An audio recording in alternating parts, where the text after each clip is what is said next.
ശുശ്രൂഷകന്മാരെ, സുവിശേഷകന്മാരെ കൊന്നുകളയുന്നവർക്ക് 3 ലക്ഷം 2 ലക്ഷം തരാമെന്നൊക്കെ പറഞ്ഞ് ഔദ്യോഗിക സ്ഥാനികൾ പരസ്യപ്രഖ്യാപനം നടത്തുന്നതായി കേട്ടു. നമ്മളവിടെ എത്തി. 200 ശുശ്രൂഷകന്മാരെ ഒരുമിച്ച് കൊല്ലുവാൻ പ്ലാൻ ചെയ്തു എന്ന പ്ലാൻ കേട്ടു.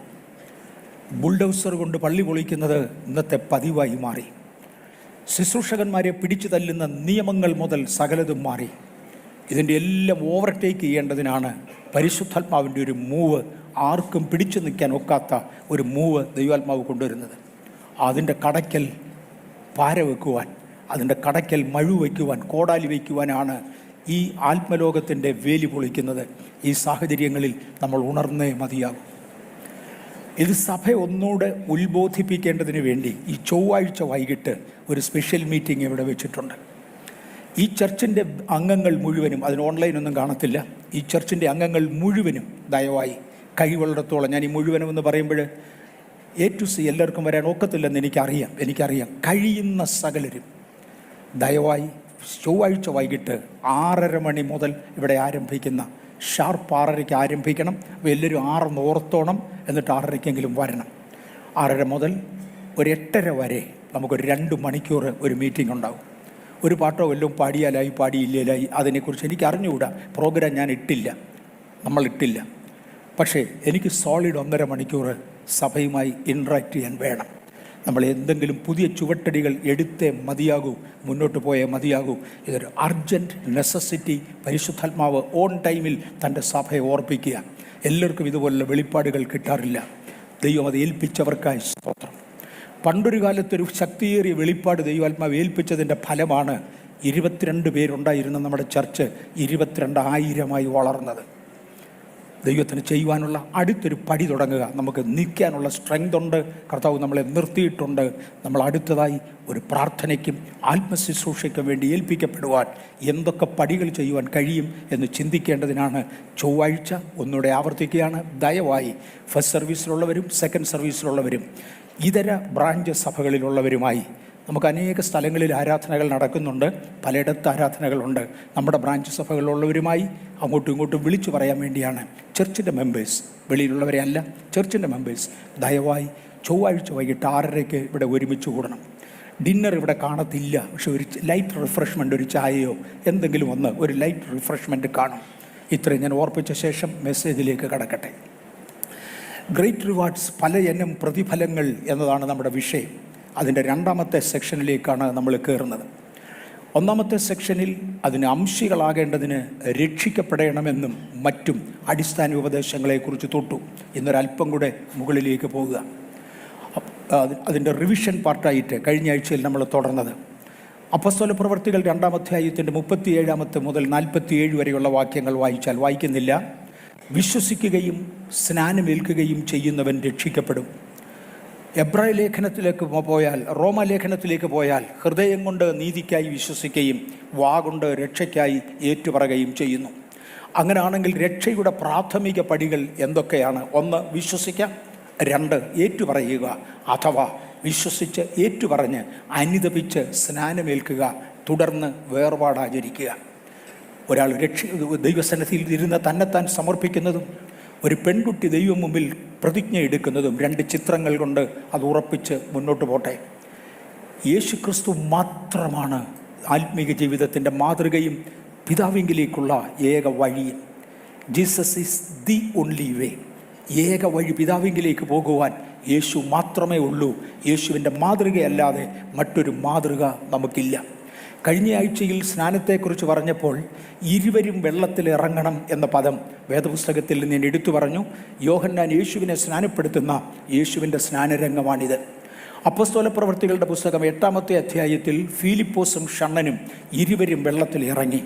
മാതൃകാ സ്നാനമായി വിശദീകരിച്ചിരിക്കുന്നത് അപ്പോസ്തല പ്രവൃത്തി 8-ാം അധ്യായമാണ്. അതിനകത്ത് ഇരുവരും വെള്ളത്തിൽ ഇറങ്ങുക എന്ന പോയിന്റ് പറഞ്ഞു.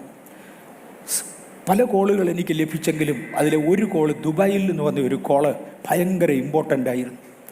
1-ലധികം പ്രാവശ്യം സ്നാനപ്പെട്ടയാളാണ് അദ്ദേഹം. കാര്യം അവിടെ ഇവിടെ ഒക്കെ സുവിശേഷം പറയുന്നുണ്ട്. അത് കേട്ടെടുത്ത് എല്ലാം സ്നാനപ്പെടണമെന്ന് അദ്ദേഹത്തിന് തോന്നി. 2 പ്രാവശ്യമെങ്കിലും സ്നാനപ്പെട്ടു. 2ലും സ്നാനം കൊടുക്കുന്നയാൾ വെള്ളത്തിൽ ഇറങ്ങിയിട്ടില്ല. എന്ന് പറഞ്ഞാൽ ബൈബിൾ വായിക്കുകയോ അതിനെക്കുറിച്ച് പരിചയപ്പെടുകയോ ഒന്നും ചെയ്യാത്ത ഒരുപാട് പേരും സുവിശേഷത്തിൻ്റെ ആത്മാവുള്ളവരുണ്ട്. അവർക്കായി സ്തോത്രം. പക്ഷെ നമ്മളവിടെ നിൽക്കുന്നില്ല. ക്രിസ്തുവിൻ്റെ മാതൃകയിലേക്ക് പോകണം എന്നത് അല്പം കൂടെ ഞാൻ പറയും. യേശു യോഹന്നൻ്റെ സുവിശേഷം 14:6 ഞാൻ തന്നെ വഴിയും സത്യവും ജീവനുമാകുന്നു, ഞാൻ മുഖാന്തരമല്ലാതെ ആരും പിതാവിൻ്റെ അടുക്കൽ എത്തുന്നില്ല എന്ന് പറഞ്ഞു. അപ്പോസ്തല പ്രവൃത്തികൾ 4 പത്രോസ് അപ്പോസ്തലൻ മറ്റൊരുത്തരിലും രക്ഷയില്ല, നാം രക്ഷിക്കപ്പെടുവാൻ ആകാശത്തിൻ്റെ കീഴിൽ മനുഷ്യരുടെയിൽ നൽകപ്പെട്ടവർ ഒരു നാമവുമില്ല, യേശു മാത്രമാണ് മാർഗം എന്ന് ആവർത്തിച്ചു പറഞ്ഞു. പ്രതിഫലങ്ങളെക്കുറിച്ച് ചിന്തിച്ചപ്പോൾ ഒന്നാമത്തെ പ്രതിഫലം നമ്മൾ പറഞ്ഞു, കുഞ്ഞുങ്ങൾക്കുള്ള അവകാശമാണത്, റൈറ്റാണത്. കൊലോസ്യ ലേഖനം 3-ാം അധ്യായത്തിൻ്റെ 24 അവകാശമെന്ന പ്രതിഫലം കർത്താവ് തരുമെന്നറിഞ്ഞ് കർത്താവായ യേശുവിനെ സേവിപ്പീൻ.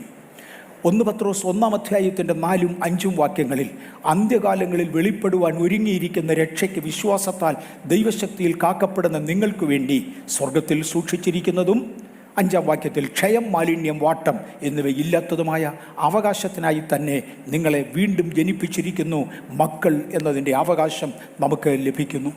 വെളിപ്പാട് പുസ്തകം 22-ാം അധ്യായത്തിൻ്റെ 12-13 വാക്യങ്ങളിൽ അവനവൻ്റെ പ്രവൃത്തികൾക്ക് തക്ക പ്രതിഫലം, ഇതാ ഞാൻ വേഗം വരുന്നു, ഓരോരുത്തരും അവനവൻ്റെ പ്രവൃത്തിക്ക് തക്കവണ്ണം കൊടുപ്പാൻ പ്രതിഫലം എൻ്റെ പക്കലുണ്ട്, ഞാൻ അൽഫയും ഒമേഗയും, ഒന്നാമത്തവനും ഒടുക്കത്തവനും ആദ്യനും അന്ത്യനും ആകുന്നു.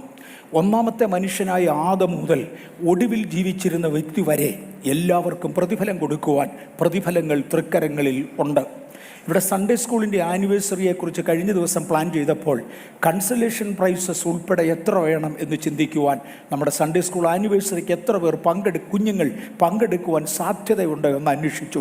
എല്ലാവർക്കും ഉള്ളത് കരുതിയേച്ചു മാത്രമേ ആനിവേഴ്സറി വെക്കത്തുള്ളൂ. യേശു ഇങ്ങോട്ട് മടങ്ങി വരുന്നതിന് മുന്നമേ ഉണ്ടല്ലോ, ഓരോരുത്തരും അവനവൻ്റെ പ്രവൃത്തികൾക്ക് തക്കവണ്ണം കൊടുക്കേണ്ടതിന് പ്രതിഫലം കരുതിക്കൊണ്ടേ വരത്തുള്ളൂ. സകല പ്രപഞ്ചത്തിൻ്റെയും ഉടമസ്ഥനായ നിത്യതയിലെ ധനാഢ്യനായ ദൈവത്തിന് തൻ്റെ മഹത്വത്തിൻ്റെ പ്രഭയ്ക്കൊത്തവണ്ണം എനിക്കും നിങ്ങൾക്കും തരുവാൻ തൃക്കരങ്ങളിൽ ഉണ്ട്. അതും കൊണ്ടാണ് വരുന്നത്. നാം പ്രതിഫലം കാത്തിരിക്കുന്നവരാണ്. വ്യത്യസ്ത രീതിയിലുള്ള പ്രതിഫലമായിരിക്കും. വെളിപ്പാട് 20:12 വീണ്ടും മരിച്ചവരാപാലവൃത്തം സിംഹാസനത്തിൻ്റെ മുമ്പിൽ നിൽക്കുന്നത് കണ്ടു, പുസ്തകങ്ങൾ തുറന്നു. ഇവിടെ മുതൽ നമ്മൾ വീണ്ടും ആരംഭിക്കുകയാണ്. കഴിഞ്ഞ സ്ലൈഡ് വരെ കൊണ്ട് റിവിഷൻ കഴിഞ്ഞു, നമ്മൾ പുതുതായി തുടങ്ങുകയാണ്. മരിച്ചവരാപാലവൃത്തം സിംഹാസനത്തിൻ്റെ മുമ്പിൽ നിൽക്കുന്നത് കണ്ടു, പുസ്തകങ്ങൾ തുറന്നു. ജീവൻ്റെ പുസ്തകം എന്ന മറ്റൊരു പുസ്തകവും തുറന്നു. പുസ്തകങ്ങളിൽ എഴുതിയിരിക്കുന്നതിനൊത്തവണ്ണം മരിച്ചവർക്ക് അവരവരുടെ പ്രവൃത്തികൾക്ക് അടുത്ത ന്യായവിധി ഉണ്ടായി. പ്രവൃത്തികൾക്ക് തക്ക പ്രതിഫലമെന്ന് ഒരിടത്തും പ്രവൃത്തികൾക്ക് അടുത്ത പ്രതിഫലമെന്ന് മറ്റൊരിടത്തും കാണുന്നു. എന്ന് പറഞ്ഞാൽ പ്രവൃത്തികൾക്ക് അടുത്ത എന്ന് പറയുമ്പോൾ എനിക്ക് തോന്നുന്നത് ഗ്രൂപ്പായി തിരിക്കുന്നതായിരിക്കാം. 5 മുതൽ 10 മാർക്ക് വരെ ഉള്ളവർക്ക്, 10 മുതൽ 20 മാർക്ക് വരെ ഉള്ളവർക്ക് എന്നിങ്ങനെ ഗ്രൂപ്പുകളായി തിരിക്കുന്നതാകാം. അടുത്ത പ്രതിഫലമെന്നും തക്ക പ്രതിഫലമെന്നും 2 പദങ്ങൾ വേദപുസ്തകം ഉപയോഗിക്കുന്നുണ്ട്. മരിച്ചവരാപാലവൃദ്ധം വന്ന് നിൽക്കുകയാണ്. കർത്താവിന് പറയുന്നുണ്ട്, ആദമേ നിന്നെ എനിക്ക് അറിയാം, നമ്മൾ തമ്മിൽ നേരിട്ട് പരിചയമുണ്ട്, നിന്റെ കാലത്ത് ഞാൻ ഉണ്ടായിരുന്നു. ഇന്ന് ജീവിക്കുന്ന എം എ വർഗീസിനോട് പറയും, വർഗീസേ നിന്നെ എനിക്ക് അറിയാം, നിന്റെ കാലത്ത് ഞാൻ ഉണ്ടായിരുന്നു. ഏറ്റവും ഒടുവിലെത്തവനോടും പറയും, നിന്റെ കാര്യം എനിക്കറിയാം, എൻ്റെ സാഹചര്യം, എൻ്റെ അവസ്ഥകൾ സകലതും ദൈവം എന്നിൽ നിന്ന് പ്രതീക്ഷിക്കുന്നത്, വ്യത്യസ്ത കാലഘട്ടങ്ങളിൽ പ്രതീക്ഷിക്കുന്നത്, ഇതെല്ലാം അറിഞ്ഞുകൊണ്ട് പറയുകയാണ്, നിന്നെ എനിക്കറിയാം, നിന്റെ പ്രവൃത്തികൾക്ക് അടുത്ത പ്രതിഫലം തരാൻ പോകുകയാണ്, ഞാൻ ആദ്യനും അന്ത്യനുമാണ്. ഈ വ്യത്യസ്ത സ്ഥാനങ്ങൾ സ്വർഗത്തിൽ മാത്രമല്ല നരകത്തിലും ബാധകമാണ് എന്നൊന്ന് ഓർപ്പിക്കാൻ പോവാം. സ്വർഗത്തിൽ മാത്രമേ ഉള്ളോ സ്ഥാനവ്യത്യാസം, അതോ നരകത്തിൽ സ്ഥാനവ്യത്യാസം ഉണ്ടോ? ശിക്ഷകൾക്ക് സ്വർഗത്തിൽ പ്രതിഫലമാണെങ്കിൽ നരകത്തിൽ ശിക്ഷയാണ്. ഞാനൊരു പദം ഇവിടെ എക്സ്ട്രാ ചേർത്ത് പറയുന്നത് ശരിയാകുമെന്ന് എനിക്ക് തോന്നുന്നു. വേദപുസ്തക പഠനത്തിൽ നിന്ന് എനിക്ക് മനസ്സിലാകുന്നത്, സ്വർഗത്തിൽ നമുക്ക് ലഭിക്കുന്നതിനെ പൊതുവെ പ്രതിഫലമെന്നും ഈ ഭൂമിയിൽ ലഭിക്കുന്നതിനെ അനുഗ്രഹമെന്നും വിളിക്കുന്നതാണ് വേദപുസ്തകത്തിൻ്റെ പൊതുശൈലി. ഞാൻ ഒന്നുകൂടെ പറയാം. സ്വർഗത്തിൽ നമുക്ക് ലഭിക്കുന്നതായ നന്മകളെ പ്രതിഫലമെന്നും ഈ ഭൂമിയിൽ ലഭിക്കുന്നതിനെ അനുഗ്രഹമെന്നുമാണ് പൊതുവെ വിളിക്കുന്നത്. ഞാൻ ദശാംശം കറക്റ്റായി കൊടുത്തു, ഞാനത് വിശ്വസിക്കുന്നയാളാണ്. സ്തോത്രകാഴ്ച മാന്യമായി ദൈവത്തിന് അർപ്പിച്ചു. എന്നെ ദൈവം ഈ ഭൂമിയിൽ നന്മ കൊണ്ട് നിറച്ചെന്ന് വരാം, അതിനെ പ്രതിഫലമെന്ന് പറയാൻ ഒക്കത്തില്ല, ഒരനുഗ്രഹം തന്നു എന്ന് മാത്രമേ ഉള്ളൂ. എനിക്ക് മലയിലും താഴ്വരയിലും ഒരനുഗ്രഹം തരണമേ പ്രാർത്ഥിച്ച ഒരു പെങ്കൊച്ചൻ്റെ ചരിത്രം ബൈബിളിലുണ്ട്. എനിക്ക് ദൈവം ഒരു അനുഗ്രഹം തന്നു, ഒരു നന്മ തന്നു, അത് ആത്മലോകത്തിലുമുണ്ട്. എന്നെ ഏൽപ്പിച്ച ഒരു കൃപാവരം ഞാൻ യോഗ്യമായി ഉപയോഗിച്ചു, ആകയാൽ ദൈവം എന്നെ പല കൃപാവരങ്ങൾ ഏൽപ്പിച്ചു. അത് ഇവിടെ ലഭിക്കുന്ന ഒരനുഗ്രഹമാണ്. ദൈവം എൻ്റെ കയ്യിൽ 22 വിശ്വാസികളെ തന്നു. എൻ്റെ കഴിവിൻ്റെ പരമാവധി ആത്മാർത്ഥമായി അവരെ ശുശ്രൂഷിച്ചു. ഇന്ന് 22,000 പേരെ തന്നു. അത് ഒരു പ്രതിഫലമല്ല, പകരം ഇവിടെ ലഭിക്കുന്ന ഒരനുഗ്രഹമാണ്. എന്നാൽ നിത്യതയിൽ എത്തുമ്പോൾ ഇതിനൊരു പ്രതിഫലമുണ്ട്. ഇവിടുത്തെ അനുഗ്രഹം ഈ ആയുസ് കൊണ്ട് തീരുമെങ്കിൽ, ആത്മീയവും ഭൗതികവും ഇതെല്ലാം അനുഗ്രഹമാണ്, അത് ഈ ആയുസ് കൊണ്ട് തീരുമെങ്കിൽ അടുത്ത ആയുസ്സിൽ ഇതല്ല, അതിനൊരു പ്രതിഫലമുണ്ട്. ഇത് തന്നെ നരകത്തിലും ബാധകമാണ്. തെളിവുകളിലേക്ക് ഞാൻ പോകുകയാണ്. സ്വർഗത്തിൽ നരകത്തിൽ രണ്ടിടത്തും ഒരുപോലെ തന്നെ സ്ഥാനവ്യത്യാസങ്ങളുണ്ട്, പ്രതിഫലങ്ങൾക്ക് വ്യത്യാസമുണ്ട്. ലൂക്കോസിൻ്റെ സുവിശേഷം 12-ാമത്തെ അധ്യായത്തിൻ്റെ 47-48 വാക്യങ്ങളിൽ യേശു പറയുന്ന ഒരു പ്രസ്താവനയാണ്: യജമാനൻ്റെ ഇഷ്ടം അറിഞ്ഞിട്ട് ഒരുങ്ങാതെയും അവൻ്റെ ഇഷ്ടം ചെയ്യാതെയും ഇരിക്കുന്ന ദാസന് വളരെ അടികൊള്ളും. എനിക്ക് തോന്നുന്നത് ദൈവവചനം പഠിക്കുവാൻ അവസരം ലഭിച്ചവരും അവിടെയും ഇവിടെയും ദൈവവചനം കേൾക്കുവാൻ കഴിഞ്ഞവരും, ചിലർ നല്ലത് വിശ്വസിക്കും, ചിലത് തീയത് വിശ്വസിക്കും, ചിലർ അധികം ശിക്ഷാവിധി പ്രാപിച്ചോട്ടെ എന്ന് കരുതി ദൈവം അധർമ്മമായത് വിശ്വസിക്കുവാൻ, നല്ലത് വിശ്വസിക്കാതെ ഇരിക്കുവാൻ, വ്യാജത്തിൽ വിശ്വസിക്കുവാൻ അവന് വ്യാജാത്മാവിനെ അവരോടുകൂടെ അയക്കും. അത് ദൈവം തന്നെ ചെയ്യുന്നതാണ്. അവർ സത്യം അറിയുകയോ വിടുവിക്കപ്പെടുകയോ ചെയ്യാതിരിക്കുവാൻ, കാര്യം അറിഞ്ഞ സത്യത്തിൽ നിൽക്കാഞ്ഞവരെ ദൈവം ശാസിക്കും. യജമാനൻ്റെ ഇഷ്ടം അറിഞ്ഞിട്ട് ഒരുങ്ങാതെയും അവൻ്റെ ഇഷ്ടം ചെയ്യാതെയും ഇരിക്കുന്ന ദാസന് വളരെ അടികൊള്ളും. അറിയാതെ കണ്ട് അടിക്ക് യോഗ്യമായത് ചെയ്യുന്നവനോ കുറേ അടികൊള്ളും. അടിക്ക് വ്യത്യാസമുണ്ടെന്ന് മനസ്സിലായോ? അത് നരകത്തിലെ കാര്യമാണ്, സ്വർഗത്തിലെ കാര്യമല്ലത്, നരകത്തിലെ കാര്യമാണ്. അടിക്കും വ്യത്യാസമുണ്ട്. അടുത്തത്, അധികം ഏറ്റുവാങ്ങിയവനോട് അധികം ചോദിക്കും. സ്വർഗത്തിൽ ചെല്ലുമ്പോഴും ഇങ്ങനെയാണ്. പ്രതിഫലം തരുമ്പോൾ ദൈവത്തിങ്കിൽ നിന്ന് അധികം ഏറ്റുവാങ്ങിയവനോട് അധികം ചോദിക്കും. സ്വർഗത്തിലും നരകത്തിലും സ്ഥാനവ്യത്യാസങ്ങളുണ്ട്. കൊലോസ്യ ലേഖനം 3:25 അന്യായം ചെയ്യുന്നവൻ താൻ ചെയ്ത അന്യായത്തിന് ഒത്തവണ്ണം പ്രാപിക്കും, ദൈവത്തിന് മുഖപക്ഷമില്ല. സ്വർഗത്തിൽ നന്മകൾ ന്യായം ചെയ്യുന്നവന് നന്മകൾ കൊടുക്കുമെങ്കിൽ അന്യായം ചെയ്യുന്നവന് ശിക്ഷയുമുണ്ട്, അതും ദൈവം കൊടുക്കും, ദൈവത്തിന് മുഖപക്ഷമില്ല. ആത്മയുദ്ധത്തിൻ്റെ ഭാഗമായി സാത്താൻ കാലാകാലങ്ങളിലായി പലവിധ അടവുകൾ ഉപയോഗിക്കാറുണ്ട്. മറക്കല്ല്, ഒരുപാടിനം അടവുകൾ പിശാച് കൊണ്ടുവരും. ഇത് ആത്മയുദ്ധത്തിൻ്റെ ഭാഗമാണ്. ഉപദേശത്തിൻ്റെ പുളിപ്പ് മുതൽ ജീവിത സ്വഭാവത്തിൻ്റെ പുളിപ്പ് വരെ അവൻ പലതും വരുത്തി വയ്ക്കും. ഉപദേശത്തിൻ്റെ പുളിപ്പ് മുതൽ, നമ്മുടെ കർത്താവായ യേശു ഒരിക്കൽ പടകിൽ യാത്ര ചെയ്യുമ്പോൾ തൻ്റെ ശിഷ്യന്മാരോട് പറഞ്ഞു, പരീശന്മാരുടെയും സാധുക്യരുടെയും പുളിച്ച മാവ് സൂക്ഷിച്ചു കൊള്ളണം. ശിഷ്യന്മാർ ഇമ്മീഡിയറ്റ്ലി ഓർത്തു അപ്പം എടുക്കാൻ മറന്നുപോയത് കൊണ്ടാണ് യേശു ഇത് പറഞ്ഞതെന്ന്. യേശു പറഞ്ഞു, അല്ല, 5 അപ്പം കൊണ്ട് 5000 പേരെ പോഷിപ്പിച്ചത് നിങ്ങളല്ലേ വിളമ്പിയത്, എനിക്ക് അപ്പം ഒരു വിഷയമല്ല. എന്നാൽ ഉപദേശത്തിൻ്റെ പുളിപ്പ്, പരീശന്മാരെ നിങ്ങൾക്ക് കഷ്ടം, ന്യായശാസ്ത്രികളെ നിങ്ങൾക്ക് കഷ്ടം, നിങ്ങൾ വെള്ള തേച്ച ശവക്കല്ലറകളാണ് എന്ന് വിളിച്ചു പറഞ്ഞവനാ ഈ യേശു. അവരെ കണ്ട് ദുഃഖിക്കാൻ കാര്യം അവരുടെ ഉപദേശത്തിൻ്റെ പുളിപ്പായിരുന്നു. ഇന്ന് പകൽ ഉപദേശത്തിൻ്റെ പുളിപ്പില്ലാതെ ദൈവവചനത്തെ അംഗീകരിപ്പാൻ ഇവിടെ പറയുമ്പോൾ ഒരു കാര്യം മറക്കരുത്, എഴുതപ്പെട്ട ന്യായപ്രമാണം അവരുടെ കയ്യിലുണ്ട്. എന്നാൽ അവരുടെ ഉപദേശത്തിൻ്റെ പുളിപ്പ് എന്തായിരുന്നു? അതിൻ്റെ മീതെ വ്യാപരിക്കേണ്ട പരിശുദ്ധാത്മാവിനെ പ്രാപിച്ചുകൊണ്ട് സാക്ഷാൽ വചനം ജഡമായി ഉരുത്തിരിഞ്ഞ് യേശുവിനെ തിരിച്ചറിയേണ്ടതായിരുന്നു. അത് കഴിയാതെ പോയത് അവരുടെ ഉപദേശത്തിൻ്റെ പുളിപ്പായിരുന്നു. അവരക്ഷരത്തിൻ്റെ പഴക്കത്തിൽ നിന്നു. എന്നാൽ ബേഥേലിനെ ആത്മാവിൻ്റെ പുതുക്കത്തിലേക്ക് നടത്തുന്ന ദൈവത്തിൻ്റെ വൻകൃപയ്ക്കായി ഞാൻ കർത്താവിനെ സ്തുതിക്കുകയാണ്. ഉപദേശത്തിൻ്റെ പുളിപ്പ് മുതൽ സ്വഭാവത്തിൻ്റെ പുളിപ്പ് വരെ. പൗലോസ് അപ്പോസ്തലൻ കൊരിന്ത്യയിലെ സഭയ്ക്ക് ലേഖനം എഴുതുമ്പോൾ ഇങ്ങനെ പറഞ്ഞു, നിങ്ങളിൽ ഒരുവൻ തൻ്റെ അപ്പൻ്റെ ഭാര്യയുമായി വഷളത്വം ചെയ്യുന്നു. അർത്ഥം അതാ, അപ്പൻ്റെ ഭാര്യയുമായി വഷളത്വം ചെയ്യുന്നു. അക്കാലത്ത് ഒരപ്പന് പല ഭാര്യമാരുണ്ടെന്ന് വരാം, ഉണ്ട്. സ്വന്തം അമ്മയുമായി വഷളത്വം ചെയ്യുന്ന ഒരർത്ഥത്തിലേക്ക് എടുക്കണ്ട. നിൻ്റെ അപ്പൻ്റെ ഭാര്യയുമായി വഷളത്വം ചെയ്യുന്നു. അസാരം പുളിപ്പ് പിണ്ണത്തെ മുഴുവനും പുളിപ്പിക്കുന്നു. അതുകൊണ്ട് ഈ അശുദ്ധി കാണിച്ചവനെ സഭയിൽ നിന്ന് നീക്കിക്കളക. അവിടെ പൗലോസ് പറയുന്നൊരു വാചകമാണ് ജീവിതത്തിൻ്റെ പുളിപ്പ്. അവിടെയും ഇവിടെയും ജീവിതത്തിൽ പുളിപ്പ്, ഉപദേശത്തിൻ്റെ പുളിപ്പ് മുതൽ ജീവിതത്തിൻ്റെ പുളിപ്പ് വരെ. ഇന്ന് നമ്മൾ കർത്താവിൻ്റെ തിരുമേശ ആചരിക്കുന്നുണ്ട്, ആഘോഷിക്കുന്നുണ്ട്. പുളിപ്പില്ലാത്ത അപ്പത്തിൻ്റെ പെരുന്നാൾ എന്ന് പഴയ നിയമത്തിൽ ഇതിനെ വിളിച്ചിരുന്നു. സകല പുളിപ്പും ജീവിതത്തിൽ നിന്ന് അകറ്റിക്കൊണ്ട് തിരുമേശയിൽ പങ്കെടുക്കുവാൻ യേശു തമ്പുരാൻ കൽപ്പിക്കുന്നുണ്ട് എന്ന് മറക്കാതെ, അത് പരിശുദ്ധാത്മാവിൻ്റെ ആജ്ഞയാണ് എന്നോർത്തുകൊണ്ട് ഉപദേശത്തിൻ്റെ പുളിപ്പ് മുതൽ ജീവിതത്തിൻ്റെ പുളിപ്പ് വരെ പുളിപ്പകറ്റുന്നവർക്കായി കർത്താവിനെ സ്തുതിക്കുന്നു. ഉപദേശത്തിൻ്റെ പുളിപ്പ് മുതൽ ജീവിത സ്വഭാവത്തിൻ്റെ പുളിപ്പ് വരെ പലതും അവൻ വരുത്തി വയ്ക്കും. അതിൽ ചിലത് നിർമ്മിത കഥകൾ, അപവാദങ്ങൾ, വളച്ചൊടിച്ച വാർത്തകൾ ഇവയൊക്കെ ചേർത്തായിരിക്കും. പലപ്പോഴും അപവാദങ്ങൾ പറഞ്ഞുണ്ടാക്കുകയും പിശാച് ചെയ്യും. എന്തിനു വേണ്ടി? നമ്മെ കൃപയിൽ നിന്ന് അകറ്റിക്കളയുവാൻ. ഒരുപാടനം അടവുകളുണ്ട്, ഒരുപാടനം അടവുകൾ, ആയിരം അടവുകളുണ്ട് പിശാചിന്, മറക്കരുത്. ആ അടവുകളിൽ ചിലതാണ് നമുക്ക് വിരോധമായി നമ്മെക്കുറിച്ച്, ആത്മീയനെക്കുറിച്ച് നിർമ്മിത കഥകൾ കൊണ്ടും അപവാദങ്ങൾ, വളച്ചൊടിച്ച വാർത്തകൾ കൊണ്ടും ഒക്കെ പരത്തുന്നത്. അതിനകത്ത് എത്ര പേർ വീണുപോകും എന്ന് സാത്താൻ നോക്കിയിരിക്കുന്നു. വീഴണം എന്നുള്ളവരെ കർത്താവും അനുവദിക്കും. ഞാൻ അവിടെ കൊണ്ട് നിർത്തുകയാണ്. ഇന്നത്തെ ഭാഗമായി ഞാനത് എടുക്കുന്നില്ല. ജഡത്തിൽ വിതയ്ക്കുന്നവൻ, ഗലാത്യലേഖനം 6-ാം അധ്യായത്തിൻ്റെ 8 മുതൽ 10 വരെയുള്ള വാക്യങ്ങളിൽ നന്മ ചെയ്യുക എന്ന ആശയത്തിൽ ജഡത്തിൽ വിതയ്ക്കുന്നവൻ ജഡത്തിൽ നിന്ന് നാശം കൊയ്യും, ആത്മാവിൽ വിതയ്ക്കുന്നവൻ ആത്മാവിൽ നിന്ന് നിത്യജീവനെ കൊയ്യും. നന്മ ചെയ്യുകയിൽ നാം മടുത്തു പോകരുത്, തളർന്നു പോകാഞ്ഞാൽ തക്ക സമയത്ത് നാം കൊയ്യും. ആകയാൽ അവസരം കിട്ടുമ്പോൾ നാം എല്ലാവർക്കും, വിശേഷാൽ സഹകാരികൾക്കും സഹവിശ്വാസികൾക്കും നന്മ ചെയ്യുക. നന്മ ചെയ്യുന്നതിൽ ലഭിക്കുന്നതായ ഒരു പ്രതിഫലമുണ്ട്. നന്മ ചെയ്യുന്നതിൽ ലഭിക്കുന്ന പ്രതിഫലം ഗലാത്യലേഖനം 6-ാം അധ്യായത്തിൻ്റെ 8 മുതൽ 10 വരെ നമ്മൾ പ്രതിഫലങ്ങൾ എന്നുള്ളതാണ് നമ്മുടെ വിഷയം. നന്മ ചെയ്യുന്നവർക്കുള്ളതായ പ്രതിഫലം. ജഡത്തിൽ നിന്ന് വിതയ്ക്കുന്നവൻ ജഡത്തിൽ നിന്ന് കൊയ്യും.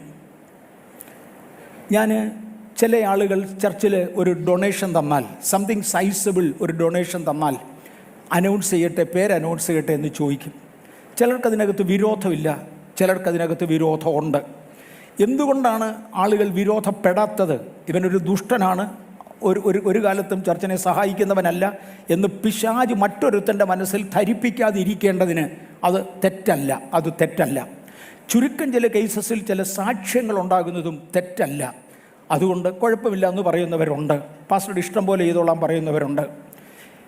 എന്നാൽ ചിലർ എനിക്കൊരു നല്ല പേരുണ്ടാകണം എന്ന കാരണത്താൽ പരസ്യപ്പെടുത്തുന്നവരുണ്ട്. ആനുവൽ റിപ്പോർട്ടിനകത്ത് കൊടുക്കുന്നത് പോലെ ചുമ്മാതെ ആളുകൾ പറയാറുണ്ട്, ഞാൻ 100 പേർക്ക് ആഹാരം കൊടുത്തു, പട്ടണത്തിൽ ഇത്ര പേരെ ഇന്നത് ചെയ്തു, വിധവമാർക്ക് കല്യാണം നടത്തി കൊടുത്തു, അല്ലെ പെൺപിള്ളേരുടെ വിവാഹം നടത്തി കൊടുത്തു. ഒരുപാട് കാര്യങ്ങളുണ്ട്. ജഡത്തിൽ വിതയ്ക്കുന്ന ഒരു വിഭാഗം ആളുകളുണ്ട്, മറക്കണ്ട. ജഡത്തിൽ വിതയ്ക്കുന്ന ഒരു വിഭാഗം ആളുകളുണ്ട്.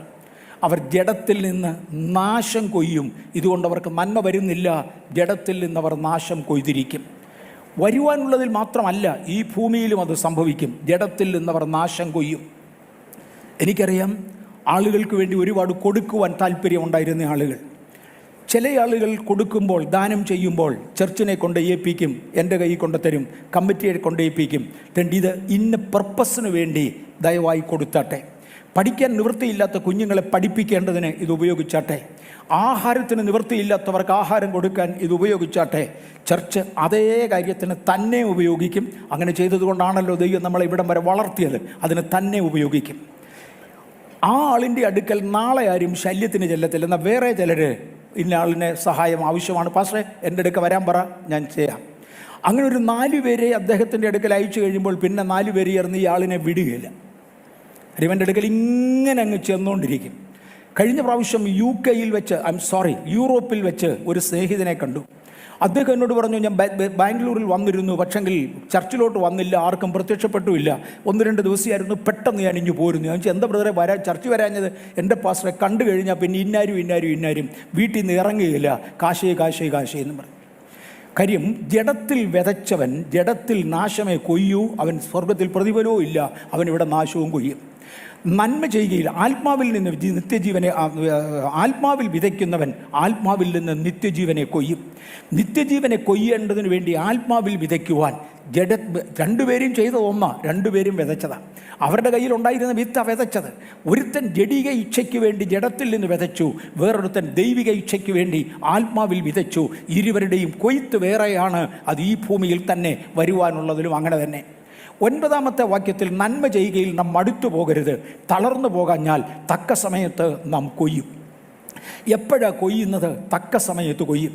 എന്നോട് പലരും പറഞ്ഞിട്ടുണ്ട്, അതുകൊണ്ട് ഞാൻ ദശാംശം കറക്റ്റ് കൊടുക്കുന്നു, പക്ഷെങ്കിൽ എൻ്റെ ജീവിത ആവശ്യങ്ങൾ മുടങ്ങുന്നു.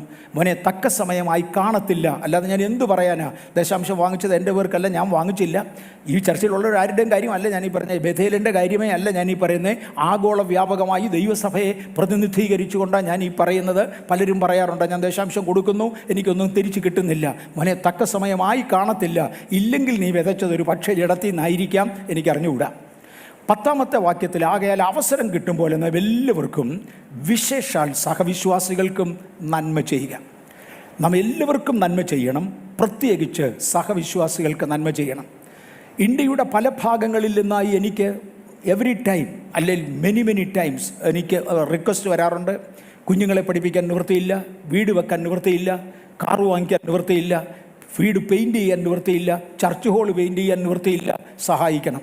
ഞാൻ പലരോടും പറയാറുണ്ട്, വലിയ ചർച്ചസിൻ്റെ പാസ്റ്റേഴ്സിനോട് അങ്ങനെ ചോദിക്കരുത്. കാര്യം ലോക്കൽ ചർച്ചിൽ ഇഷ്ടം പോലെ ആളുണ്ട്. അത് കഴിഞ്ഞിട്ട് വേണ്ട ചെയ്യാൻ. സഹവിശ്വാസികളുടെ ആദ്യം തികയട്ടെ, അത് കഴിഞ്ഞല്ലേ ഉള്ളൂ വെളിയിലോട്ട്. നിങ്ങളേതായാലും ലോകവ്യാപകമായി ചോദിക്കുന്നവരാണ്, അതുകൊണ്ട് എന്നോട് തന്നെയല്ലല്ലോ, നിങ്ങൾക്ക് ചോദിക്കാൻ സ്ഥലമുണ്ട്. തെണ്ടം പെരുവഴി പറഞ്ഞു കൊടുക്കുന്ന കാര്യമില്ല. അതുകൊണ്ട് ഇന്നടത്ത് ചോദിക്കാൻ ഞാൻ പറയത്തില്ല, എന്നെ അങ്ങ് ഒഴിവാക്കിയേക്കാൻ മാത്രം പറയും. കാരണം ദൈവവചനത്തിൻ്റെ പ്രകാരം വിശേഷാൽ സഹവിശ്വാസികൾക്ക് നന്മ ചെയ്യുന്നതിൽ മടുത്തു പോകരുത്. അതിനകത്ത് പ്രതിഫലമുണ്ട്, മറക്കരുത്. അത് പ്രതിഫലത്തിനു വേണ്ടിയാണ്. വിശ്വസിക്കാത്തവർക്ക് ശിക്ഷാവിധിയുണ്ട്, അക്കാര്യവും മറക്കരുത്. ലൂക്കോസിൻ്റെ സുവിശേഷം 10ാമത്തെ അധ്യായത്തിൻ്റെ 12 മുതൽ 14 വരെയുള്ള വാക്യങ്ങളിൽ, ആ പട്ടണത്തേക്കാൾ സോദോമ്യർക്ക് ആ നാളുകളിൽ സഹിക്കാവുന്നതാവും എന്ന് ഞാൻ നിങ്ങളോട് പറയുന്നു. 13ാം വാക്യം വായിച്ചാൽ ഇത് മനസ്സിലാകത്തുള്ളൂ. കോരസിനെ നിനക്ക് അയ്യോ കഷ്ടം, ബേത്സയിദയെ നിനക്ക് അയ്യോ കഷ്ടം. നിങ്ങളിൽ നടന്ന വീര്യപ്രവൃത്തികൾ സോരിലും സീദോനിലും നടന്നിരുന്നെങ്കിൽ അവർ പണ്ട് തന്നെ രട്ടിലും വെണ്ണീറിലും ഇരുന്ന് മാനസാന്തരപ്പെടുമായിരുന്നു. സോരിനെയും സീദോനെയും മുൻപിലോട്ട് നിർത്തിക്കൊണ്ട് യേശു പറയുകയാണ്, നിനക്കയ്യോ കഷ്ടം. ഈ സോദോമിലും ഗോമോറയിലും അത്ഭുതങ്ങൾ നടന്നില്ല, അതുകൊണ്ടാണ് അവർ വിശ്വസിക്കാഞ്ഞത്. നിന്നിൽ അത്ഭുതങ്ങൾ നടന്നതല്ലേ? പലപ്പോഴും അത്ഭുതങ്ങളെക്കുറിച്ചും വീര്യപ്രവൃത്തികളെക്കുറിച്ചും പറയുമ്പോൾ ആളുകൾ പറയാറുണ്ട്, ഞങ്ങളുടെ അപ്പൂപ്പന്മാരുടെ കാലത്ത് 50 വർഷങ്ങൾക്ക് മുൻപേ, 80 വർഷങ്ങൾക്ക് മുമ്പേ, 90 വർഷങ്ങൾക്ക് മുമ്പേ തളർന്നു കിടന്ന രോഗി എഴുന്നേറ്റതും, അല്ലെങ്കിൽ ഭൂതഗ്രസ്തൻ സൗഖ്യമായതും ഒക്കെ സഭയുടെ ചരിത്രത്തിലുണ്ട്. ഞങ്ങൾ അത്ഭുതങ്ങൾ വിശ്വസിക്കാത്തവരല്ല. അയ്യോ മോനെ, ആ അത്ഭുതങ്ങൾ നടന്ന നീ ദൈവത്തെ എത്രയധികം സ്നേഹിക്കേണ്ടതായിരുന്നു, വിശ്വസിക്കേണ്ടതായിരുന്നു. ആ പട്ടണങ്ങളെക്കാൾ, സോദോമിനേക്കാളും ഗോമോറയേക്കാളും നിങ്ങൾക്ക് സഹിക്കാവതല്ല. സോദോമും ഗോമോറയും ശിക്ഷിക്കപ്പെട്ടു. അതിനേക്കാൾ വലിയ ശിക്ഷയാണ് നിന്റെ മേൽ. നരകശിക്ഷയ്ക്കും വ്യത്യാസമുണ്ട്, അതിനേക്കാൾ വലിയത്. ലൂക്കോസിൻ്റെ സുവിശേഷം 10 നടന്നിരുന്നു എങ്കിൽ അവർ പണ്ട് തന്നെ രട്ടിലും വെണ്ണീറിലും ഇരുന്ന് മാനസാന്തരപ്പെടുമായിരുന്നു. എന്നാൽ ന്യായവിധിയിൽ നിങ്ങളെക്കാൾ സോരനും സീദോനും സഹിക്കാവതാകും. സോരിൻ്റെയും സീദോനിൻ്റെയും ലെവലല്ല ഗോമോറയ്ക്ക്, അത് വേറൊന്നാണ്. വ്യത്യസ്ത ലെവലുകൾ ശിക്ഷയിലുണ്ട്, വ്യത്യസ്ത ലെവലുകളുണ്ട്. അധികം അടി കൊള്ളുന്നത്, അധികം ശിക്ഷ എന്നിത്യാദികൾ കാണാം. ഫെയ്ത്ത്ഫുൾനെസ്, വിശ്വസ്തതയ്ക്ക് പ്രതിഫലമുണ്ട്. മത്തായിയുടെ സുവിശേഷം 25ാം അധ്യായത്തിൻ്റെ 21ാമത്തെ വാക്യം, അതിന് യജമാനൻ, നല്ലവനും വിശ്വസ്തനുമായ ദാസനെ, നീ അല്പത്തിൽ വിശ്വസ്തനായിരുന്നു, ഞാൻ നിന്നെ അധികത്തിന് വിചാരകനാക്കും, നിന്റെ യജമാനൻ്റെ സന്തോഷത്തിലേക്ക് പ്രവേശിക്കുക എന്ന് അവനോട് പറഞ്ഞു. പ്രതിഫലങ്ങൾ അവനവൻ്റെ പ്രവർത്തിക്കത്തതും വിശ്വസ്തതയ്ക്കൊത്തതുമാണ്. നീ അല്പത്തിൽ വിശ്വസ്തനായിരുന്നു, ഞാൻ നിന്നെ അധികത്തിന് വിചാരകനാക്കും. എന്നതിനകത്തിരിക്കുന്ന ദൈവമക്കളെ, വലിയത് കിട്ടിയിട്ട് വിശ്വസ്തത കാണിക്കാൻ നോക്കാതെ ചെറുതിൽ വിശ്വസ്തത കാണിക്ക്. അല്പത്തിൽ വിശ്വസ്തനായവനെ അധികത്തിന് വിചാരകനാക്കും. പ്രതിഫലത്തിന് വേണ്ടിയാണ് ചിന്തിക്കുന്നത്. സ്വർഗത്തിൽ പോകണമെന്നുള്ള ചിന്താഗതി ബഥേൽ സഭയോട് പറയുന്നതല്ല, അത് 3ാം ക്ലാസ്സിലും 2ാം ക്ലാസ്സിലും പഠിപ്പിക്കുന്നതാ. നമ്മൾ ഒത്തിരിയും കൂടെ ഗ്രാജുവേഷൻ ലെവലിലാണ് സ്വർഗത്തിലെ പ്രതിഫലങ്ങളെക്കുറിച്ചാണ് നമ്മൾ ചിന്തിച്ചുകൊണ്ടിരിക്കുന്നത്. സ്വർഗത്തിൽ പോകുന്നതല്ല, അത് ഒത്തിരി താഴെയുള്ളതാണ്. സ്വർഗരാജ്യത്തിന് അംശികളാണ് ഇവിടെ ഇരിക്കുന്നതിൽ ഞാൻ പ്രതീക്ഷിക്കുന്നത് എല്ലാവരും തന്നെ എന്ന് ഞാൻ പ്രതീക്ഷിക്കുന്നു. എന്നാൽ നമുക്ക് ചിലത് വലിയത് വേണം. ആ വിശ്വസ്തതയ്ക്ക് പ്രതിഫലമുണ്ട്. മത്തായിയുടെ സുവിശേഷം 5:11-12 വാക്യത്തിൽ ത്യാഗത്തിന് പ്രതിഫലമുണ്ട്, അഥവാ സഹനത്തിന്. റോമൻ കത്തോലിക്ക സഭ അതിനെക്കുറിച്ച് പഠിപ്പിക്കുന്ന സഹനം, ത്യാഗം സഹിക്കാൻ വേണ്ടി പഠിക്കുക. എൻ്റെ കയ്യിൽ ഉള്ളതുപോലും തൽക്കാലത്തേക്ക് മാറ്റി വെച്ചേച്ച് വേണ്ട എന്ന് വെക്കുക. തൻ്റെ കൊച്ചുകുഞ്ഞുപദേശി എന്ന് പറയുന്ന ഒരു മനുഷ്യനെക്കുറിച്ച്, മൂത്തമ്പക്കൽ കൊച്ചുകുഞ്ഞുപദേശി എന്നൊരു മനുഷ്യനെക്കുറിച്ച് ഇന്നത്തെ ഉണർവിൽ നിൽക്കുന്നവരെല്ലാവരും തന്നെ പറയും, മാർത്തോമാ സഭയുടെ ആരംഭകാലങ്ങളിൽ, കഴിഞ്ഞ കാലങ്ങളിൽ മാർത്തോമാ സഭയുടെ പ്രവർത്തകരിൽ ഒരുവനായി നിന്ന ഒരു മനുഷ്യനായിരുന്നു. അദ്ദേഹത്തിൻ്റെ ആഹാര ശൈലിയെക്കുറിച്ച് ഞാൻ കേട്ടിട്ടുള്ളത് വളരെ അക്യുറേറ്റാണത്. ഒരു മാസം 27 നേരം മാത്രമേ അദ്ദേഹം ആഹാരം കഴിക്കത്തുള്ളായിരുന്നു. ഒരു മാസം 27 നേരം കഴിക്കുന്ന അന്ന് ഒരു നേരം ആഹാരം കഴിക്കും, 2-3 ദിവസം ഒന്നും കഴിക്കത്തില്ല, അത് ഉപവാസമാണ്. കഴിക്കുമ്പോൾ ഒരു നേരം മാത്രം കഴിക്കും. കൊച്ചുകുഞ്ഞുദേശി കൺവെൻഷനുകളിൽ വേണ്ടി വീടുകളിൽ വരുമ്പോൾ ശ്രദ്ധിച്ച് കേട്ടു, ഇവിടുത്തെ ബഥേലിൻ്റെ പരിപാടി അല്ലിത്, ബഥേൽ ഓപ്പോസിറ്റ് ഡയറക്ഷനിലാണ്, ഞാൻ ആ ഡയറക്ഷനിലാന്നു, പാലിക്കുന്നില്ല, എൻ്റെ താല്പര്യം അത്രയേ ഉള്ളൂ, അത് മാത്രം പറയാം. കൊച്ചുകുഞ്ഞുദേശി കൺവെൻഷനുകളിൽ പോകുന്ന ഇടത്ത് ആഹാരം വിളമ്പിയാൽ ഒറ്റ കൂട്ടാനേ പാടുള്ളൂ എന്ന് നിയമമുണ്ടെന്ന് അദ്ദേഹത്തിന് നിയമമുണ്ട്. സാധാരണ കൊടുക്കുന്ന ആഹാരം ചോറ, അതാണ് ഏറ്റവും നല്ല ആഹാരം. അല്ലെന്നുണ്ടെങ്കിൽ കിഴങ്ങ് വർഗ്ഗങ്ങൾ പുഴുങ്ങിയതാകാം, കായ് വാഴയ്ക്കായോ ഏത്തയ്ക്കായോ പുഴുങ്ങിയതാകാം. അക്കാലങ്ങളിലെ കേരളത്തിൻ്റെ വില്ലേജുകളിലെ, ഗ്രാമങ്ങളിലെ വലിപ്പം അത്രേ ഉള്ളൂ, നമ്മുടെ ആസ്തി അത്രേ ഉള്ളൂ. മുട്ട അദ്ദേഹം കഴിക്കത്തില്ല, അദ്ദേഹം വെജിറ്റേറിയനാണ്. ഈ പുഴുങ്ങിയതായിരിക്കും കൊടുക്കുന്നത്, അതിന് കൂട്ടാൻ പലതും ഉണ്ടാക്കും. അല്ലെങ്കിൽ ചോറ് കൊടുക്കും, പലയിനം കൂട്ടാൻ ഉണ്ടാക്കും. അദ്ദേഹം വരെ ഒറ്റ കൂട്ടാനേ പറ്റത്തുള്ളൂ. കാര്യം ഒരു വീട്ടമ്മ കൂട്ടാൻ ഉണ്ടാക്കാൻ വേണ്ടി വീട്ടിലിരുന്നാൽ അന്നത്തെ അവിടെ മീറ്റിംഗ് ഉഴപ്പും. മീറ്റിംഗ് ഉഴപ്പികളുടെ കയ്യിലേത് വാങ്ങിക്കണ്ട, അതൊരു മീറ്റിങ്ങിന് അറ്റൻഡ് ചെയ്തവളുടെ ഇത് മതി. മീറ്റിംഗ് ഉഴപ്പാതിരിക്കുവാൻ ഒറ്റ കൂട്ടാനേ വെക്കാവുള്ളൂ. ഒരു അമ്മ 2 ഇനം കൂട്ടാൻ അങ്ങ് വെച്ചു പോയെന്ന് ഇരിക്കട്ടെ, അല്ലെങ്കിൽ 4 ഇനം കൂട്ടാൻ വെച്ചുപോയി, കൊച്ചുകുഞ്ഞുദേശി വരുന്നതിന് മുമ്പേ അവരെ എല്ലാം അടച്ചു വെക്കാൻ പറയും. എല്ലാം അടച്ചു വെക്കും. അദ്ദേഹം പ്രാർത്ഥിച്ച ശേഷം ഏതെങ്കിലും ഒരെണ്ണം തുറക്കും, ആ ഒറ്റ എണ്ണയെ കഴിക്കത്തുള്ളൂ. വേണ്ട സഹനമെന്നതിനെ വിളിക്കും. സഹനത്തിന് പ്രതിഫലമുണ്ടെന്ന് മറക്കണ്ട. എന്നെ 5 സ്റ്റാർ ഹോട്ടലിൽ താമസിപ്പിച്ചില്ല എന്ന കാരണത്താൽ കൺവെൻഷൻ വരുന്നില്ലെന്ന് പറഞ്ഞവനെ ഈ കൊച്ചുകുഞ്ഞുദേശിലൂടെ നിർത്തിയ ന്യായം വിധിക്കുന്നത് എന്ന് മറക്കരുത്. ഇത് പറയാൻ എം എ വറീസിന് കഴിയുമോ എന്ന് ചോദിക്കുന്നവർ കണ്ടേക്കാം. എം എ വറീസിൻ്റെ ആഹാരശൈലി വളരെ മോശമാണ്, ഒത്തിരി തിന്നുകളയും എന്നൊക്കെ പറയുന്നവരുണ്ട്. എന്തെല്ലാം കള്ള, ഏതെല്ലാം പിശാചു പറയും, അതിന് ഉത്തരവാദിയല്ല. ഞാൻ ആരാണെന്ന് എനിക്കറിയാം, എന്നെ നടത്തുന്ന ദൈവത്തിനറിയാം. ഇനിയും സഹനത്തെക്കുറിച്ച് പറയുമ്പോൾ ഇതുകൊണ്ട് തന്നെ സഹനം തീർന്നില്ല. മത്തായിയുടെ സുവിശേഷം 5:11-12 വാക്യങ്ങളിൽ, എൻ്റെ നിമിത്തം നിങ്ങളെ പഴിക്കുകയും ഉപദ്രവിക്കുകയും നിങ്ങളെക്കൊണ്ട് എല്ലാ തിന്മയും കളവായി പറയുകയും ചെയ്യുമ്പോൾ നിങ്ങൾ ഭാഗ്യവാന്മാർ, സ്വർഗത്തിൽ നിങ്ങളുടെ പ്രതിഫലം വലുതാകൊണ്ട് സന്തോഷിച്ചുല്ലസിപ്പീൻ. നമുക്ക് മുമ്പേ ഉണ്ടായിരുന്ന പ്രവാചകന്മാരോടും ഇത് തന്നെയാണ് ലോകം ചെയ്തത്. നമ്മുടെ ത്യാഗം സഹിക്കുന്നതിനൊത്തവണ്ണം ഒരു പ്രതിഫലമുണ്ട് എന്ന് മറക്കരുത്. അതിനകത്ത് നിന്ദകൾ കേൾക്കുമ്പോൾ, പരിഹാസം കേൾക്കുമ്പോൾ സന്തോഷിക്കുന്നവർക്കായി സ്തോത്രം.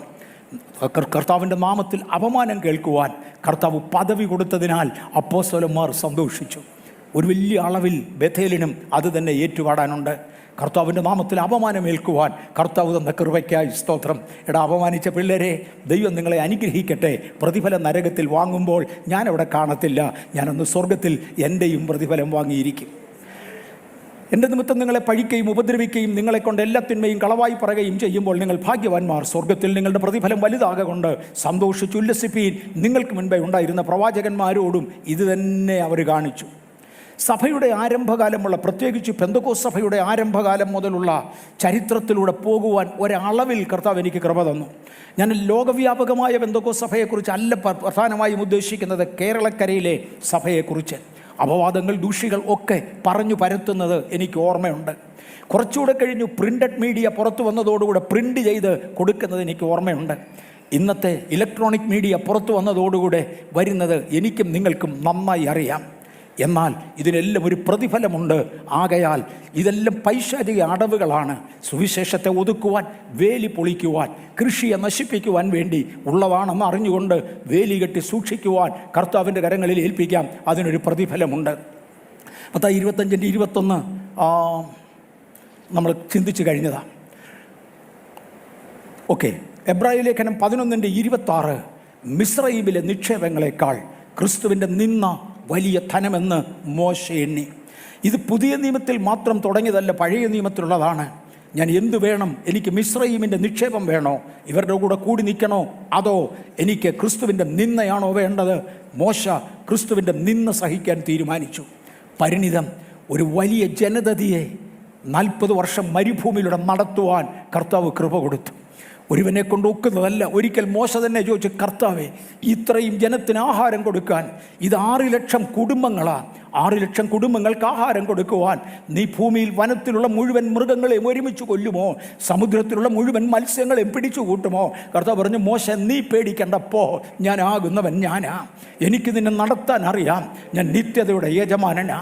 അബ്രഹാമിൻ്റെ അടുക്കൽ എൽശദായി വെളിപ്പെട്ട ഞാൻ നിന്റെ മുമ്പിൽ ആള് മാറത്തില്ല, മുന്നോട്ട് വൻ ജനത്തോട് പറ. ഈ ദിവസങ്ങളിൽ പരിശുദ്ധാത്മാവ് നമുക്കും തരുന്ന കൃപയ്ക്കായി ഞാൻ കർത്താവിനെ വാഴ്ത്തുകയാണ്.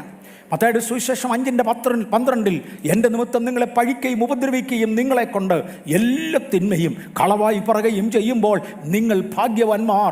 ആ ഭാഗ്യപദവി സഹനത്തിൻ്റെ ഭാഗമാകയാൽ ക്രിസ്തുവിൻ്റെ നിന്ദ സഹിച്ചതിനുള്ള പ്രതിഫലം സ്വർഗത്തിലുണ്ട് എന്ന് മറക്കരുത്. നിങ്ങൾ ഭാഗ്യവാന്മാർ, സ്വർഗത്തിൽ നിങ്ങളുടെ പ്രതിഫലം വലുതാകൊണ്ട് സന്തോഷിച്ചുല്ലസിപ്പീൻ. നിങ്ങൾക്ക് മുൻപേ ഉണ്ടായിരുന്ന പ്രവാചകന്മാരെയും അവരങ്ങനെ തന്നെ ഉപദ്രവിച്ചുവല്ലോ, സകല പ്രവാചകന്മാരെയും ഉപദ്രവിച്ചു. പ്രവാചകന്മാരെന്ന പദത്തിന് ഒരു അർത്ഥവ്യാഖ്യാനം വേണം. ഞാൻ അതിലേക്ക് ഒരു ചെറിയ അളവിൽ മാത്രം പോകാം. പ്രവാചകന്മാരെന്ന് സാധാരണഗതിയിൽ നമ്മൾ പറയുമ്പോൾ ദൈവത്തിൻ്റെ ആലോചന ആത്മാവിൽ വിവേചിച്ച് വിളിച്ചു പറയുന്നവരെയാണ്, അത് ഭൂതകാലം പോലും ഭാവികാലം പോലും പറയുന്നവരെയാണ് പ്രവാചകന്മാരെന്ന് പറയുന്നത്. എന്നാൽ വേദപുസ്തകത്തിൽ അങ്ങനെ തന്നെയല്ല. പ്രവാചകന്മാരെന്നത് വേദപുസ്തകത്തിൽ നിന്ന് ആലോചന കൊടുക്കുന്നവരെയും വിളിക്കുന്നുണ്ട്. കള്ളപ്രവാചകന്മാരെ സൂക്ഷിച്ചു കൊള്ളുവീൻ, അവർ മതഭേദങ്ങളെ നുഴയിച്ച്. അത് പ്രവചനം പറയുന്നവരുടെ കാര്യമല്ല, വേദപുസ്തകം ദുർവ്യാഖ്യാനം ചെയ്യുന്നവരുടെ കാര്യമാണ് ആ കള്ളപ്രവാചകന്മാരെന്ന് പറഞ്ഞത്. ചൊവ്വാഴ്ച നമ്മളത് ഒന്നുകൂടെ തൊടും. കള്ളപ്രവാചകന്മാരെന്ന് ഇവിടെ പറയുന്നത് വേദപുസ്തകം ദുർവ്യാഖ്യാനം ചെയ്യുന്നവരുടെ ചരിത്രമാണ്. കള്ളപ്രവാചകന്മാരെ സൂക്ഷിച്ചു കൊള്ളുവീൻ, അവർ മതഭേദങ്ങളെ നുഴയിച്ച് നിങ്ങളെ അവരുടെ പിന്നാലെ വലിച്ചു കളയുവാൻ വിപരീത ഉപദേശം പ്രസ്താവിക്കുന്നവരാണ് അവരെ കള്ളപ്രവാചകന്മാർ എന്ന് വിളിക്കും. സ്വർഗത്തിൽ നിങ്ങളുടെ പ്രതിഫലം വലുതാകൊണ്ട് സന്തോഷിച്ചുല്ലസിപ്പീൻ. നിങ്ങൾക്ക് മുൻപുണ്ടായിരുന്ന പ്രവാചകന്മാരെയും അവർ അങ്ങനെ തന്നെ ഉപദ്രവിച്ചുവല്ലോ. അപവാദങ്ങൾ വളർന്നു വരുന്നുണ്ട്. ഞാനിതിനെക്കുറിച്ച് പറയണമെന്ന് ഓർത്തു, പക്ഷേ ഇന്ന് തൊടുന്നില്ല. ഒരുപാട് അപവാദങ്ങൾ അവിടെയും ഇവിടെയും ആത്മീയർക്കെതിരെ. എം.എ. വർഗീസിനെതിരെ വലിയ അപവാദങ്ങളില്ല. അതിനായി സ്തോത്രം. കാര്യം ഞാനങ്ങനെ അറിയപ്പെടുന്ന ഒരാളല്ല. അറിയപ്പെടുന്നവർ ഭൂമിയിൽ ആരൊക്കെ ദൈവദാസന്മാരുണ്ടോ അവർക്കെതിരെ എല്ലാം ഒരേ പിശാചാണ്. അവൻ ഒരുപാട് അപവാദങ്ങൾ പറഞ്ഞുകൊണ്ടിരിക്കും. ഞാൻ മുന്നോട്ട് പോകുകയാണ്. ദൈവസഭയെ തകർക്കുക എന്നതാണ് സാത്താൻ്റെ പ്രധാന ആഗ്രഹം. കർത്താവ് പറഞ്ഞു, ഈ പാറമേൽ ഞാൻ എൻ്റെ സഭയെ പണിയും, പാതാള ഗോപുരങ്ങൾ അതിനെ ജയിക്കയില്ല എന്ന് ഞാൻ നിന്നോട് പറയുന്നു. സഭയെയും സാത്താനും തമ്മിൽ ഒരു നിരന്തര സമരമുണ്ട്, അഥവാ ഒരു നിരന്തര യുദ്ധമുണ്ട് എന്ന് മറക്കരുത്. സഭയ്ക്കും സാത്താനും തമ്മിൽ ഒരു നിരന്തര യുദ്ധമുണ്ട്. എൻ്റെ കർത്താവ് പറഞ്ഞു, ഇതൊന്നും കൊണ്ട് കുലുങ്ങുന്നതല്ല. മഴ പെയ്യും, കാറ്റടിക്കും, വെള്ളം പൊങ്ങും, ഈ വീടിന് നേരെ അലയ്ക്കും. പക്ഷേ ഒരടിസ്ഥാനത്തിന്മേൽ പണിതിരിക്കുന്നതാകയാൽ ആ അടിസ്ഥാനം ഇളകുന്നതല്ല. ഇന്ന് പകൽ ഇളകാത്ത അടിസ്ഥാനത്തിന്മേൽ പണിയപ്പെട്ടവർക്കായി സ്തോത്രം. പെന്തക്കോസ്തുകാരനെ വേണ്ട പോലെ നോക്കിയില്ല, ഞാൻ ചോദിച്ച കസേര എനിക്ക് തന്നില്ല, എനിക്കിഷ്ടം പോലെ അവർ നടന്നില്ല എന്ന് പറഞ്ഞ് പെന്തക്കോസ് കള്ളമാണെന്നും പറഞ്ഞ് ചാടുന്ന ഒരുപാട് പേരെ ആ പാറമേൽ പണിതിരുന്നെങ്കിൽ ഞങ്ങളൊക്കെ നിന്നതുപോലെ നിന്നേനേമല്ലോ എന്ന് ഞാൻ കൃപയിൽ ശരണപ്പെടുന്നു. പ്രശംസ പറയുകയല്ല, നിന്നതല്ല, വീഴാതെ വണ്ണം നിർത്തിയതാ. പക്ഷേ പാറമേൽ പണിതിരുന്നെങ്കിൽ വീഴാതെ വണ്ണം നിർത്തുമായിരുന്നല്ലോ എന്ന് ഇന്ന് വീണ്ടും ഞാൻ ഓർക്കുകയാണ്. കർത്താവായ യേശുവിന് പറവാനുള്ളത്, ഈ ആത്മയുദ്ധത്തിൻ്റെ ഭാഗമായി ഇതൊക്കെയും നടന്നുകൊണ്ടിരിക്കുമ്പോൾ പിടിച്ചു നിൽക്ക്, ഇതിനൊരു പ്രതിഫലമുണ്ട്, സഹനത്തിൻ്റെ പ്രതിഫലം ലഭിക്കുന്നതാണ്. ദൈവകരുണയാൽ നമ്മെയും ദൈവം തിരഞ്ഞെടുത്ത് വളർത്തി. 1990 മുതൽ മലയാളികളുടെ ഇടയിൽ ഒട്ടും ചെറുതല്ലാത്ത ഒരു മലയാളി പെന്തക്കോസ്ത് സഭയായി ദൈവം നമ്മെ ആക്കി. ഇന്നും നാം അതാകുന്നു. ഈ ആത്മയുദ്ധത്തിൻ്റെ ഭാഗമായി നാമും യുദ്ധങ്ങളെ നേരിടുന്നു. ചൊവ്വാഴ്ച പറയാം. കഴിഞ്ഞ ദിവസങ്ങളിൽ അസാമാന്യമായ ദൈവസാന്നിധ്യം പല സമയങ്ങളിലും അനുഭവിക്കാനിടയായി. അസാമാന്യമായ ദൈവസാന്നിധ്യം. കാര്യം എന്തൊക്കെയോ ചിലതിനു വേണ്ടി ദൈവം ശക്തീകരിക്കുക. ഒരു പദം പറഞ്ഞോട്ടെ. സുനിൽ പാസ്റ്റർ വീട്ടിൽ നിന്ന് ഇറങ്ങാൻ നേരത്ത് എന്നെ വിളിച്ചു പറഞ്ഞ, ഡാഡി ഞാൻ ഇറങ്ങുകയാണ്, ഡാഡി എത്ര നേരം കൊണ്ട് ഇറങ്ങും, കാര്യം ടൈമിൽ ഇവിടെ എത്തണമല്ലോ. ഞങ്ങൾ ഇറങ്ങി, എല്ലാവരും ടൈമിന് വന്നു. ഇറങ്ങിയ ഉടനെ ഞാൻ പറഞ്ഞു, നമ്മൾ ടൈമിലെത്തും, വലിയ ട്രാഫിക് വഴി കാണുന്നില്ല, നമ്മൾ ടൈമിലെത്തും, ഇച്ചിരിയുടെ മുമ്പേ എത്തും. ഈ നമ്മുടെ റിംഗ് റോഡിൻ്റെ അടുത്തുള്ള ചർച്ചിലേക്ക് തിരിയുന്ന ആ വഴിയിലോട്ട് തിരിഞ്ഞപ്പോഴേ ഒരുപാട് ആളുകൾ നടന്നു വരുന്നുണ്ട്. 1-2 ബസ്, എനിക്ക് തോന്നുന്നത് കോളേജുകളിൽ നിന്ന് കാണാൻ വന്നതായിരിക്കാം, ബസ്സുകൾ ഇറങ്ങിയിട്ട് അതിനകത്തെ ആളുകളായിരിക്കാം, ഒന്നിച്ച് നടന്നു വരുന്ന ഒരു കാഴ്ച കണ്ടു. സത്യത്തിൽ കഴിഞ്ഞ ആഴ്ചയിൽ കർത്താവിൻ്റെ ഈ കാഴ്ച കാണിച്ചതാണ്. ഈ കാഴ്ച എന്ന് പറഞ്ഞാൽ അതിൽ നടക്കാനൊക്കാത്തതുപോലെ നിറച്ച ആളുകൾ തിങ്ങി നിറഞ്ഞ് നടന്ന് വരുന്ന ഒരു കാഴ്ച കണ്ടു. 10-200 പേര് കാണണം. അത്രയും പേര് ഒരുമിച്ച് നടന്നു വരുന്ന ആ കാഴ്ചയിൽ ഈ കാഴ്ച എന്നെ കഴിഞ്ഞ ആഴ്ചയിൽ കർത്താവ് കാണിച്ചതാണ്. ഇത് കാണിച്ചുകൊണ്ട് എന്നോട് പറഞ്ഞു, യുദ്ധവീരന്മാർ എഴുന്നേൽക്കണം, സൈന്യങ്ങൾ എഴുന്നേൽക്കണം. ആരായിരുന്നു എന്നോട് ഇന്നലെ വന്നൊരു വെളിപ്പാട് പറഞ്ഞത്? ആരാന്ന് ഞാൻ ഓർക്കുന്നില്ല. പാസ്റ്റർ ഒരു പട്ടാള ഡ്രസ്സിൽ, പട്ടാളത്തിൽ ഞാൻ ഇട്ടിട്ടില്ലാത്ത ഡ്രസ്സാണ്, ഞാൻ എയർഫോഴ്സിലായിരുന്നതുകൊണ്ട് കാക്കിയായിട്ടിരുന്നേ. എന്നോട് പറഞ്ഞ് അങ്ങനെയല്ല, ആർമിക്കാർ ഉപയോഗിക്കുന്ന കളങ്കളമുള്ള പട്ടാള ഡ്രസ്സിൽ മുൻപിൽ നടക്കുന്നതും ഈ ഗ്രൗണ്ടിനകത്തൂടെ ഞങ്ങളിൽ അനേകർ ഇതേ ഡ്രസ്സിട്ട് പുറകിൽ മാർച്ച് ചെയ്യുന്നതുമായ ഒരു കാഴ്ച കണ്ടു. എന്നോട് പറഞ്ഞ ആളാരും ഇന്നലെ എന്നോട് പറഞ്ഞു. ഓക്കെ, ആരെങ്കിലും ആട്ടെ, ആ വെളിപ്പാടിനായി സ്തോത്രം. ഈ വെളിപ്പാട് ദൈവം എന്നെ കാണിച്ചതാണ്. ഇതെല്ലാം കൂടെ ഒരുമിച്ച് ഇങ്ങോട്ട് വരുന്നതാണ്. 1984 ചർച്ചിൻ്റെ വളർച്ച ഇങ്ങോട്ട് ആരംഭിക്കുന്ന ആ സമയം, കൂട്ടമായ ആളുകൾ വരുന്ന ആ സമയം, ജനക്കൂട്ടം കയറി വരുന്നത് കർത്താവ് എന്നെ കാണിച്ചു. അതുപോലെ നിർവഹിച്ചെങ്കിൽ ഈ പ്രാവശ്യവും ദൈവം ചെയ്യുകയാണ്. ജൂലൈ മാസത്തിൻ്റെ 1ാമത്തെ ഫാസ്റ്റിംഗ് പ്രയറിൽ ആ ഞായറാഴ്ച ഈ വെളിപ്പാട് വിളിച്ചു പറയുവാൻ, ഈ കാഴ്ചകൾ കാണുവാൻ, അടയാളം കാണുവാൻ കർത്താവ് തന്ന കൃപയ്ക്കായി ദൈവത്തെ സ്തുതിക്കുന്നു. ആത്മയുദ്ധത്തിൽ ശക്തിപ്പെടാം. 1990-കൾ മുതൽ ദൈവം നമ്മളെ വളർത്താൻ തുടങ്ങി. പെന്തക്കോസ്ത് ലോകത്തിൽ മലയാളികളുടെ ഇടയിൽ ഒട്ടും ചെറുതല്ലാത്ത ഒരു സ്ഥാനത്ത് ദൈവം നമ്മെ കൊണ്ടുവന്നു. ഇന്നും ആ സ്ഥാനത്ത് തുടരുവാൻ കൃപയാൽ കർത്താവ് കൃപ തന്നു. ഈ ആത്മയുദ്ധത്തിൻ്റെ ഭാഗമാണ് നാം. നമ്മെ ട്രെയിനപ്പ് ചെയ്ത് കർത്താവ് അടുത്ത ലെവലുകളിലേക്ക് മാറ്റട്ടെ. നാം വിശുദ്ധരായി ജീവിക്കണം. റോമാലേഖനം 6-ാം അധ്യായം 22-ാമത്തെ വാക്യത്തിൽ, എന്നാൽ ഇപ്പോൾ പാപത്തിൽ നിന്ന് സ്വാതന്ത്ര്യം പ്രാപിച്ച് ദൈവത്തിന് ദാസന്മാരായിരിക്കയാൽ നിങ്ങൾക്ക് ലഭിച്ചിരിക്കുന്ന ഫലം വിശുദ്ധീകരണവും അതിൻ്റെ അന്തം നിത്യജീവനും ആകുന്നു. നമുക്ക് ലഭിച്ചിരിക്കുന്ന ആ പുത്രത്വത്തിൽ ലഭിച്ച പ്രതിഫലത്തിൻ്റെ കൂട്ടത്തിൽ സ്വർഗത്തിൽ നമുക്ക് പ്രതിഫലമുണ്ട് പുത്രനായതുകൊണ്ട്. പക്ഷെ പുത്രത്വത്തിൻ്റെ ഭാഗമായി ഈ മണ്ണിൽ നാം വിശുദ്ധരായി ജീവിച്ചേ മതിയാകും. നാം നല്ലവരായി ജീവിക്കുക എന്നല്ല ഞാൻ പറഞ്ഞത്, വിശുദ്ധരായി ജീവിച്ചേ മതിയാകൂ. എന്നാൽ ഇപ്പോൾ പാപത്തിൽ നിന്ന് സ്വാതന്ത്ര്യം പ്രാപിച്ച് ദൈവത്തിന് ദാസന്മാരായിരിക്കയാൽ നിങ്ങൾക്ക് ലഭിക്കുന്ന ഫലം വിശുദ്ധീകരണവും അതിൻ്റെ അന്തം നിത്യജീവനും ആകുന്നു. നാം ഇതിൽ പാപത്തിൽ നിന്ന് സ്വാതന്ത്ര്യം പ്രാപിച്ചവരാ. പാപത്തിന് നമ്മെ ഭരിക്കാൻ ഒക്കത്തില്ല. പാപത്തിന് നമ്മുടെ മേൽ കർത്തൃത്വമില്ല. പാപം നമ്മളോട് വന്ന് റിക്വസ്റ്റ് ചെയ്യും, അത് ചെയ്യാമോ, ഇത് ചെയ്യാമോ, മറ്റേത് കാണാമോ, ഇത് പറയാമോ. പാപം വന്ന് റിക്വസ്റ്റ് ചെയ്യും, പക്ഷേ അതിന് നമ്മുടെ മേൽ കർത്തൃത്വമില്ല. നമ്മെ നിർബന്ധമായി പിടിച്ച് എന്തെങ്കിലും ചെയ്യിക്കാൻ, ഹേ പിശാചേ, നിനക്ക് അധികാരമില്ല. ഈ സഭ അതിൽ നിന്ന് സ്വതന്ത്രമാണെന്ന് യേശുവിൻ്റെ നാമത്തിൽ ഞാൻ ഒന്നുകൂടെ പറയുന്നു. അതേസമയം നമ്മൾ ഓർക്കണം, പാപത്തിനടിമയാകരുത്. നാം വിശുദ്ധ ജീവിതം ചെയ്യുന്നവരായിരിക്കണം. പരീക്ഷയിൽ ജയിച്ചവർക്ക്, ദൈവസ്നേഹത്തിൽ തുടരുന്നവർക്ക് പ്രതിഫലമുണ്ട്. യാക്കോബിൻ്റെ ലേഖനം 1-ാം അധ്യായത്തിൻ്റെ 12-ാമത്തെ വാക്യത്തിൽ, പരീക്ഷ സഹിക്കുന്ന മനുഷ്യൻ ഭാഗ്യവാൻ, അവൻ കൊള്ളാവുന്നവനായി തെളിഞ്ഞ ശേഷം കർത്താവ് തന്നെ സ്നേഹിക്കുന്നവർക്ക് വാഗ്ദത്തം ചെയ്ത ജീവകിരീടം പ്രാപിക്കും. ഞാൻ പയ്യെ കിരീടങ്ങളിലേക്ക് മാറും. ദൈവസ്നേഹത്തിൽ തുടരുന്നവർക്ക്, ഒരുപാട് നാൾ ദൈവസ്നേഹത്തിൽ ഓടിയിട്ട് വീണുപോയ ഒരുപാട് പേര് എനിക്കറിയാം. വല്ലപ്പോഴും ഒരിക്കൽ ഞാനും ഓർത്ത് പാടുന്ന ഒരു പഴയ പാട്ടുണ്ട്. എനിക്ക് പാടാൻ അറിയാൻ വയ്യാത്തതുകൊണ്ട് പറഞ്ഞു കേൾപ്പിക്കാം. ഒറ്റയ്ക്കാണ് ഞാൻ പാടിക്കളയും, അങ്ങനെ പാടാറുമുണ്ട്. എന്നിലും ഭക്തർ, എന്നിലും ശക്തർ വീണു തകർന്നു ഈ പോർക്കളത്തിൽ. കാണുന്നു ഞാൻ അസ്ഥിക്കൂടങ്ങൾ ഭീകരം വീരപൂമാൻകളിൽ വീണവരിൽ. വീരന്മാരായി നിന്ന മനുഷ്യന്മാരിൽ വീണുപോയവരുടെ അസ്ഥിപഞ്ജരങ്ങൾ തെറിച്ചു കിടക്കുന്നത് ഞാൻ കാണുന്നു. അവരെന്നേക്കാൾ ഭക്തരായിരുന്നു, എന്നേക്കാൾ ശക്തരായിരുന്നു.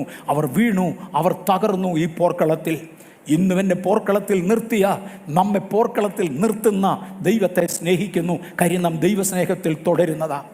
തന്നെ സ്നേഹിക്കുന്നവർക്ക് വാഗ്ദത്തം ചെയ്ത ജീവകിരീടം പ്രാപിക്കും. സ്വർഗത്തിൽ ലഭിക്കുന്ന അനേക പ്രതിഫലങ്ങളുടെ കൂട്ടത്തിൽ കിരീടങ്ങളുണ്ട്. ഞാൻ തുടർന്ന് ഇന്നുകൊണ്ട് ഈ മെസ്സേജ് തീരത്തില്ല, ഞാൻ തുടർന്നുകൊണ്ടിരിക്കും.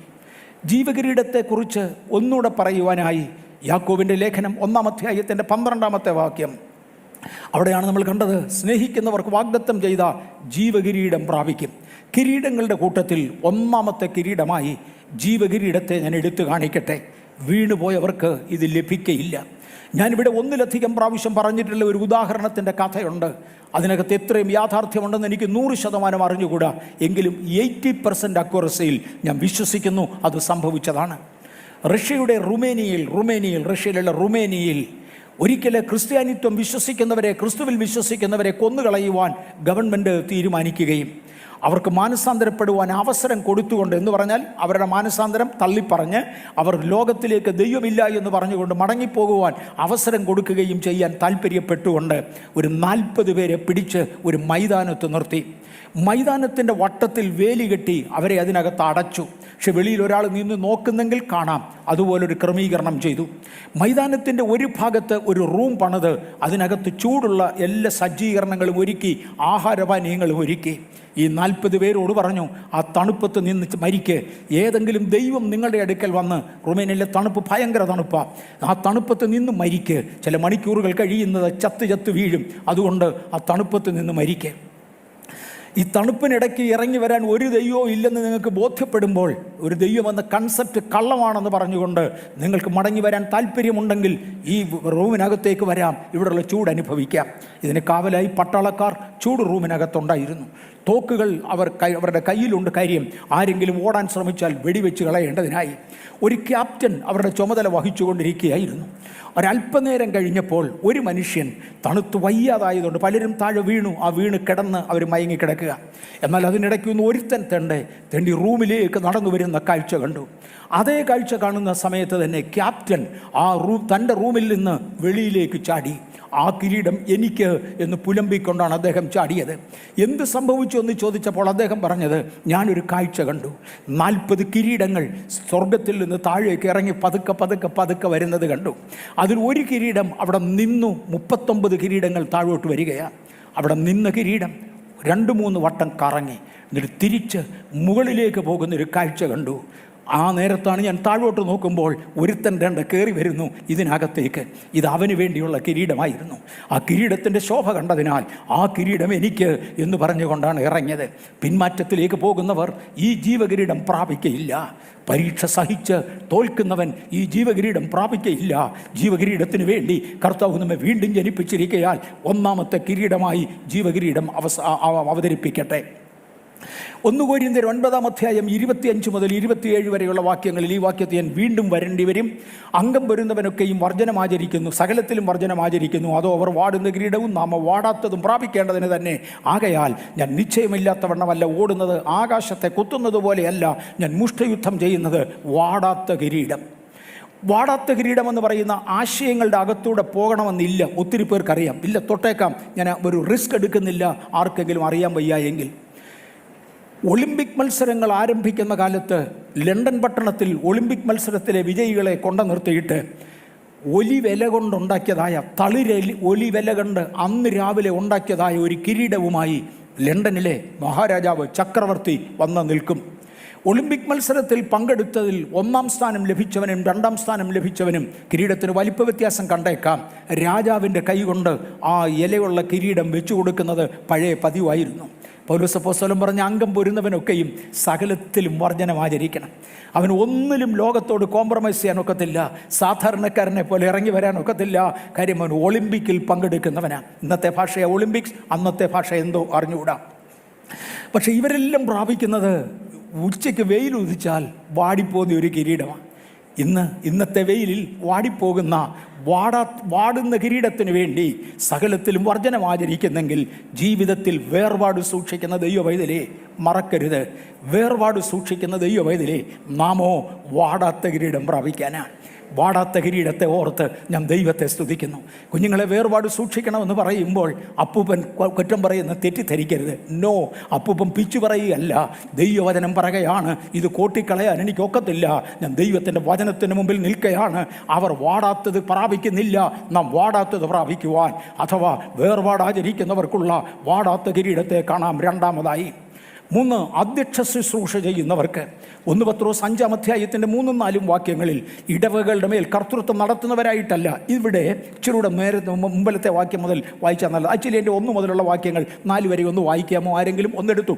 നിങ്ങളിലുള്ള മൂപ്പന്മാരെ ഒരു കൂട്ടുമൂപ്പനും ക്രിസ്തുവിന്റെ കഷ്ടാനുഭവത്തിന് സാക്ഷിയും വെളിപ്പെടുവാനുള്ള തേജസ്സിന് കൂട്ടാളിയുമായ ഞാൻ പ്രബോധിപ്പിക്കുന്നത്, നിങ്ങളുടെ വിചാരണയിലുള്ള ദൈവത്തിന്റെ ആട്ടിൻകൂട്ടത്തെ മേയിച്ചു കൊള്ളുവീൻ. നിൽക്കട്ടെ, അവിടെ മറിക്കരുത്.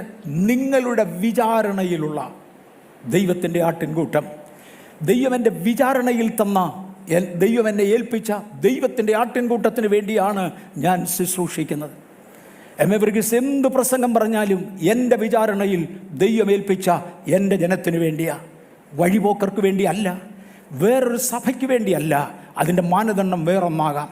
വ്യത്യസ്ത സഭകളുടെ, വ്യത്യസ്ത വ്യക്തികളുടെ വിളി വ്യത്യസ്തമാണ്.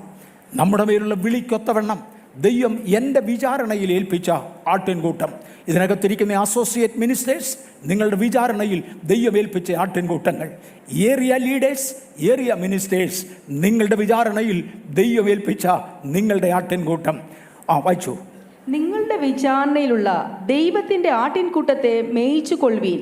നിർബന്ധത്താലല്ല, ദൈവത്തിന് ഹിതമാം വണ്ണം മനഃപൂർവമായും ദുരാഗ്രഹത്തോടെയല്ല, ഉന്മേഷത്തോടെയും ഇടവകളുടെ മേൽ കർത്തൃത്വം നടത്തുന്നവരായിട്ടല്ല, ആട്ടിൻകൂട്ടത്തിന് മാതൃകകളായി തീർന്നും കൊണ്ടും അധ്യക്ഷത ചെയ്യുവീൻ. വായിച്ചു 4 കൂടെ. എന്നാൽ ഇടയശ്രേഷ്ഠൻ പ്രത്യക്ഷനാകുമ്പോൾ നിങ്ങൾ തേജസ്സിന്റെ വാടാത്ത കിരീടം പ്രാപിക്കും. ആ വാടാത്ത കിരീടം ഒരുത്തന് തന്നെയല്ല കേട്ടോ. തേജസ്സിൻ്റെ കിരീടം എന്ന് പറയുന്ന ഒന്നുണ്ട്. എൻ്റെയും നിങ്ങളുടെയും മുകളിൽ ലീഡർഷിപ്പിൽ നിൽക്കുന്നവരോട് അവർക്ക് മാത്രമുള്ളതായത്. നിങ്ങളുടെ വിചാരണയിൽ ഒരാട്ടിൻകൂട്ടമുണ്ടെങ്കിൽ, ഇവിടെ ഒരുപാട് പേരുണ്ട്. ഇന്ന് വരെയും എൻ്റെ വിചാരണയിൽ ഒരാട്ടിൻകൂട്ടം ഇല്ലാത്തത് കൊണ്ട് എനിക്ക് തേജസ്സിൻ്റെ കിരീടമില്ലല്ലോ എന്ന് ഭാരപ്പെടുന്നവരുണ്ടെങ്കിൽ, സ്റ്റാർട്ട് സംതിങ് ഇമ്മീഡിയറ്റ്ലി. വേഗത്തിൽ 10 പേരെ കർത്താവിലേക്ക് നയിക്കുക. ആ 10 പേരുള്ള ഒരു ഗ്രൂപ്പിനെ ദൈവസന്നിധിയിൽ ഒരുക്കിയെടുക്ക്. വാടാത്ത കിരീടം, തേജസ്സിൻ്റെ വാടാത്ത കിരീടം നിങ്ങളും പ്രാപിക്കുന്നതാണ്. ഇത് ശുശ്രൂഷകന്മാർക്ക്, പ്രത്യേകിച്ചും ഇടയ ശുശ്രൂഷ ചെയ്യുന്നവർക്ക് വേണ്ടിയുള്ളതാണ്. ഇനിയും നീതിയുടെ കിരീടത്തെ തൊടാൻ പോകുകയാണ്. 2 തീമോഥെയോസ് 4-ാം അധ്യായത്തിൻ്റെ 8-ാമത്തെ വാക്യത്തിൽ, ഇനി നീതിയുടെ കിരീടം എനിക്കായി വെച്ചിരിക്കുന്നു. അത് നീതിയുള്ള ന്യായാധിപതിയായ കർത്താവ് ആ ദിവസത്തിൽ എനിക്ക് നൽകും. എനിക്ക് മാത്രമല്ല, അവൻ്റെ പ്രത്യക്ഷതയിൽ പ്രിയം വെച്ച ഏവർക്കും കൂടെ. നീതിയുടെ കിരീടമെന്നൊന്ന് പൊതുവെ കോമണായി എല്ലാവർക്കും ലഭിക്കേണ്ടതാണ്. നീതിയുടെ കിരീടം എനിക്ക് വെച്ചിരിക്കുന്നത് നീതിയുള്ള ന്യായാവധിയായ കർത്താവ് ആ ദിവസത്തിൽ എനിക്ക് നൽകും. എനിക്ക് മാത്രമല്ല, അവൻ്റെ പ്രത്യക്ഷതയിൽ പ്രിയം വെച്ച ഏവർക്കും കൂടെ. ഞാൻ 1-2 ചിത്രങ്ങൾ ഇവിടെ എടുത്തിടണമെന്ന് വിചാരിച്ചു. ദീർഘമായി പോകുമല്ലോ എന്ന ഭയത്താൽ അത് എടുത്തിട്ടില്ലെന്ന് മാത്രം.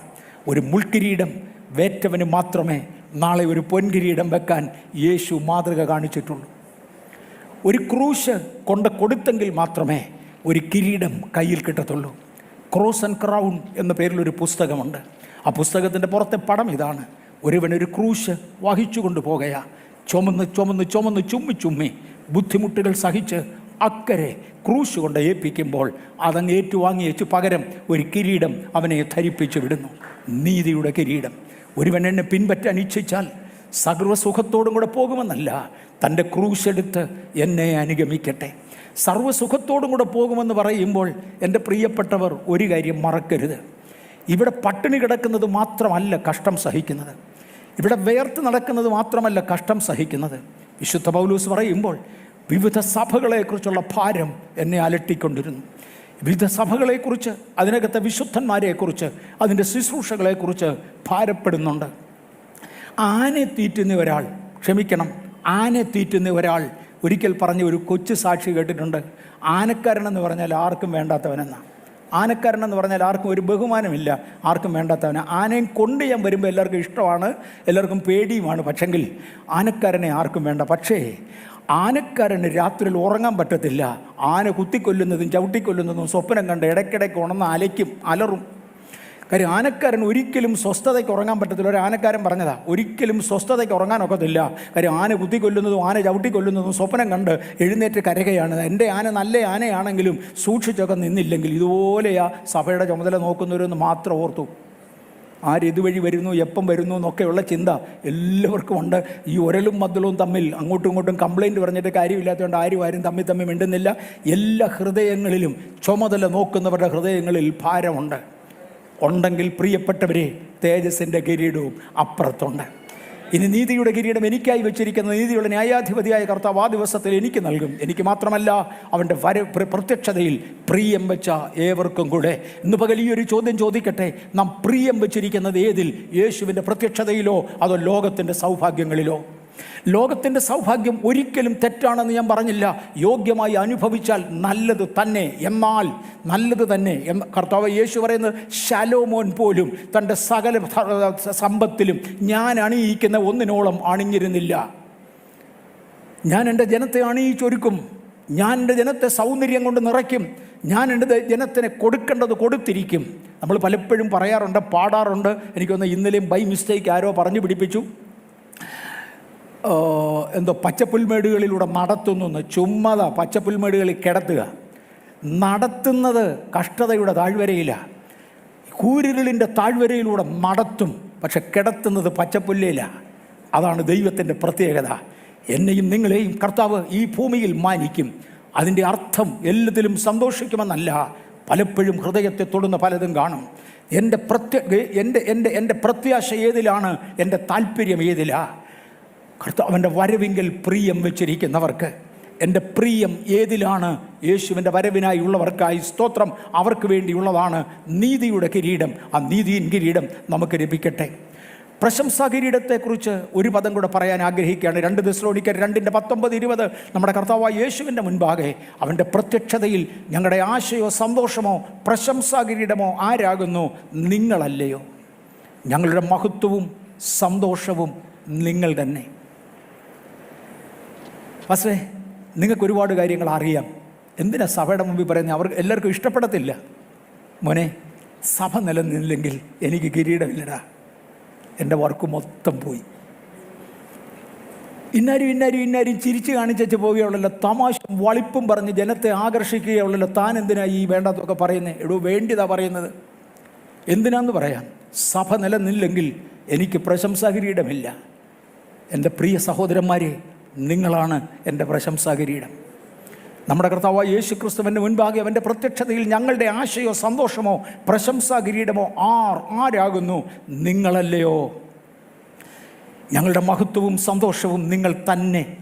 സഭ എൻ്റെ മഹത്വവും എൻ്റെ സന്തോഷവും പ്രശംസാ കിരീടവും ദൈവം അത് അംഗീകരിക്കുന്നത് കൊണ്ട് സ്വർഗത്തിൽ ഇതിനെ ദൈവം റിവാർഡ് ചെയ്യും, അംഗീകരിക്കും. എനിക്കൊരു പ്രതിഫലമുണ്ട്. വാടാത്ത കിരീടം, ജീവകിരീടം, തേജസ്സിൻ്റെ കിരീടം, നീതിയുടെ കിരീടം, പ്രശംസാ കിരീടം എന്നിങ്ങനെ 5 കിരീടങ്ങളെ നമ്മൾ ഇതിനിടയ്ക്ക് ഓടിച്ച് ചിന്തിച്ചു. ഒരു 5 മിനിറ്റിനകം നിർത്തിക്കോളാം. ഈ കിരീടം പ്രാപിക്കണമെങ്കിൽ ചില പ്രമാണങ്ങളുണ്ട്. ചട്ടപ്രകാരം അഥവാ ഉപദേശപ്രകാരം നടന്നേ മതിയാകും.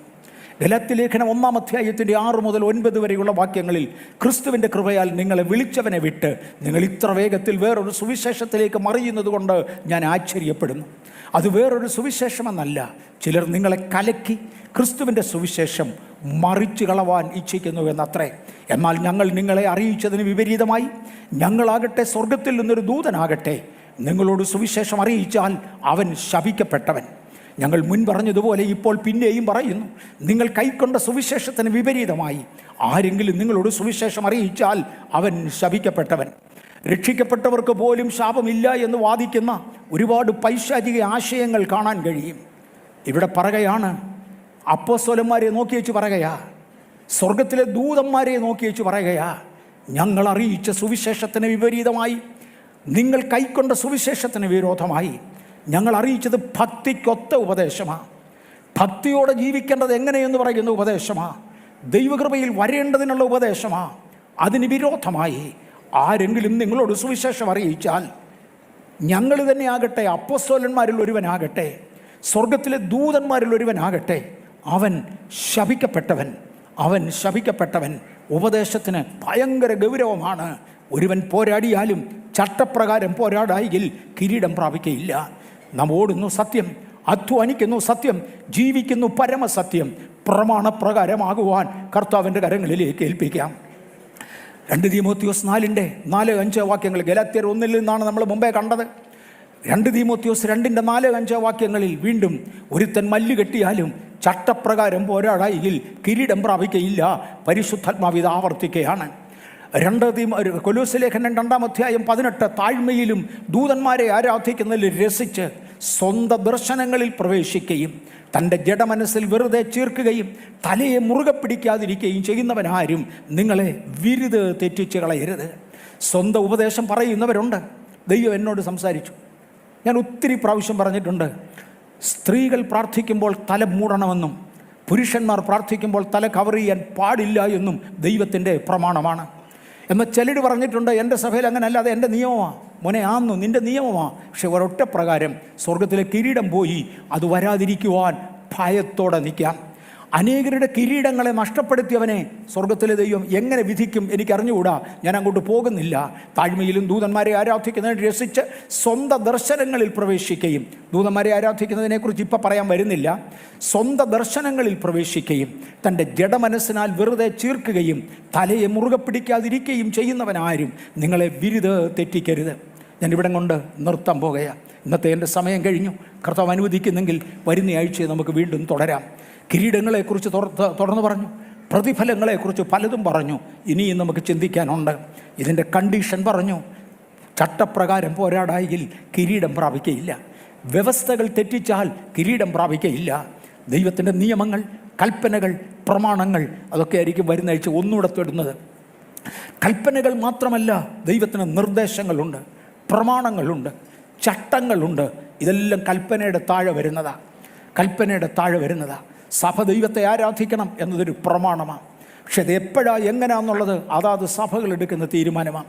നമ്മളൊരു തീരുമാനമെടുത്തത് കൽപ്പനയല്ല, പക്ഷെ ചർച്ച എടുത്ത ഒരു തീരുമാനമാണ്. ഞായറാഴ്ച രാവിലെ 7:45 നമ്മൾ ഫസ്റ്റ് സർവീസിനെ ഒരുമിച്ച് കൂടുന്നത്. ഒരുത്തം പറയുക, ബുധനാഴ്ച കാലത്തെ തകരാറുണ്ട്, ഞാൻ ബുധനാഴ്ച വരുന്നത് പറ. അരുതെന്ന് ബൈബിളിൽ പ്രമാണമുണ്ടോ? ഇല്ല മോനെ, കൽപ്പന തന്നെയല്ലടാ. ചട്ടങ്ങളും പ്രമാണങ്ങളും കൂടെ പാലിക്കാത്തവന് കിരീടമില്ലെന്ന് മറക്കരുത്. ഇന്ന് പകൽ ദൈവപ്രമാണത്തിൽ വരുവാൻ കർത്താവ് ഇടയാക്കി. നമ്മുടെ കണ്ണുകളെ വന്നടയ്ക്കാം. വർഷിപ്പ് സോങ്സ് പാടുന്നതിന് മുന്നമേ, സ്തോത്ര കാഴ്ചയ്ക്ക് വേണ്ടി ഒരുങ്ങുന്നതിന് മുന്നമേ നമ്മുടെ കണ്ണുകളെ ദൈവസന്നിധിയിൽ ഒന്നുകൂടെ അടയ്ക്കാം. കർത്താവേ, എൻ്റെ ജീവിതം ദൈവത്തിൻ്റെ വചനത്തിൻ്റെ പ്രമാണപ്രകാരമാകണം. ദൈവിക ചട്ടങ്ങളും പ്രമാണങ്ങളും ആചരിപ്പാൻ എനിക്ക് കൃപ തരണമേ. നമുക്കിന്ന് ദൈവത്തോടൊന്ന് പ്രാർത്ഥിക്കാം. എവിടെയെങ്കിലുമൊക്കെ എൻ്റെ ജീവിതത്തിൽ തെറ്റിയെങ്കിൽ കർത്താവേ, പലതും ഞാൻ ഓടിയെങ്കിലും അങ്ങയുടെ പ്രമാണപ്രകാരമാണോ എന്ന് ഉറപ്പില്ലാത്തതിനാൽ ഈ ദിവസങ്ങളിൽ ഈ ലഭിച്ച സന്ദേശത്തിൻ്റെ മുമ്പിൽ അങ്ങയുടെ പ്രമാണവുമായി ക്രോസ് ചെക്ക് ചെയ്യുവാൻ, ദൈവം നിയമിച്ച ദൈവദാസന്മാരുമായി അത് കൺസൾട്ട് ചെയ്യുവാൻ, സ്വന്തം ദർശനങ്ങളിൽ പ്രവേശിച്ചവരല്ല, ദൈവിക ദർശനങ്ങളിൽ പോയവരുമായി ഇത് ഡിസ്കസ് ചെയ്യുവാൻ എനിക്ക് കൃപ തരണമേ എന്ന് ഓൺലൈനിലുള്ളവരും ദയവായി പ്രാർത്ഥിച്ചാലും. ഞങ്ങളുടെ ദൈവവും കർത്താവുമേ, സഭയടി ഞാൻ അനുഗ്രഹിക്കുന്നു. ദൈവം തന്ന കൃപയ്ക്കൊത്തവണ്ണം ദൈവസഭയെ ഞാൻ അനുഗ്രഹിക്കുന്നു. ഇന്ന് പകൽ ഞങ്ങൾക്ക് ഒരുമിച്ച് ഇതിനു മുമ്പിൽ വരുവാൻ കർത്താവ് തന്ന കരുണയ്ക്കായി സ്തോത്രം. മഹത്വം, മാനം, ഘനം, ബഹുമാനം, പുകഴ്ച ഇവ ഞങ്ങൾ അങ്ങേക്ക് അർപ്പിക്കുന്നു. അങ്ങയുടെ ജനം വാഴ്ത്തപ്പെടട്ടെ. അത് യേശുവിൻ്റെ നാമത്തിൽ തന്നെ.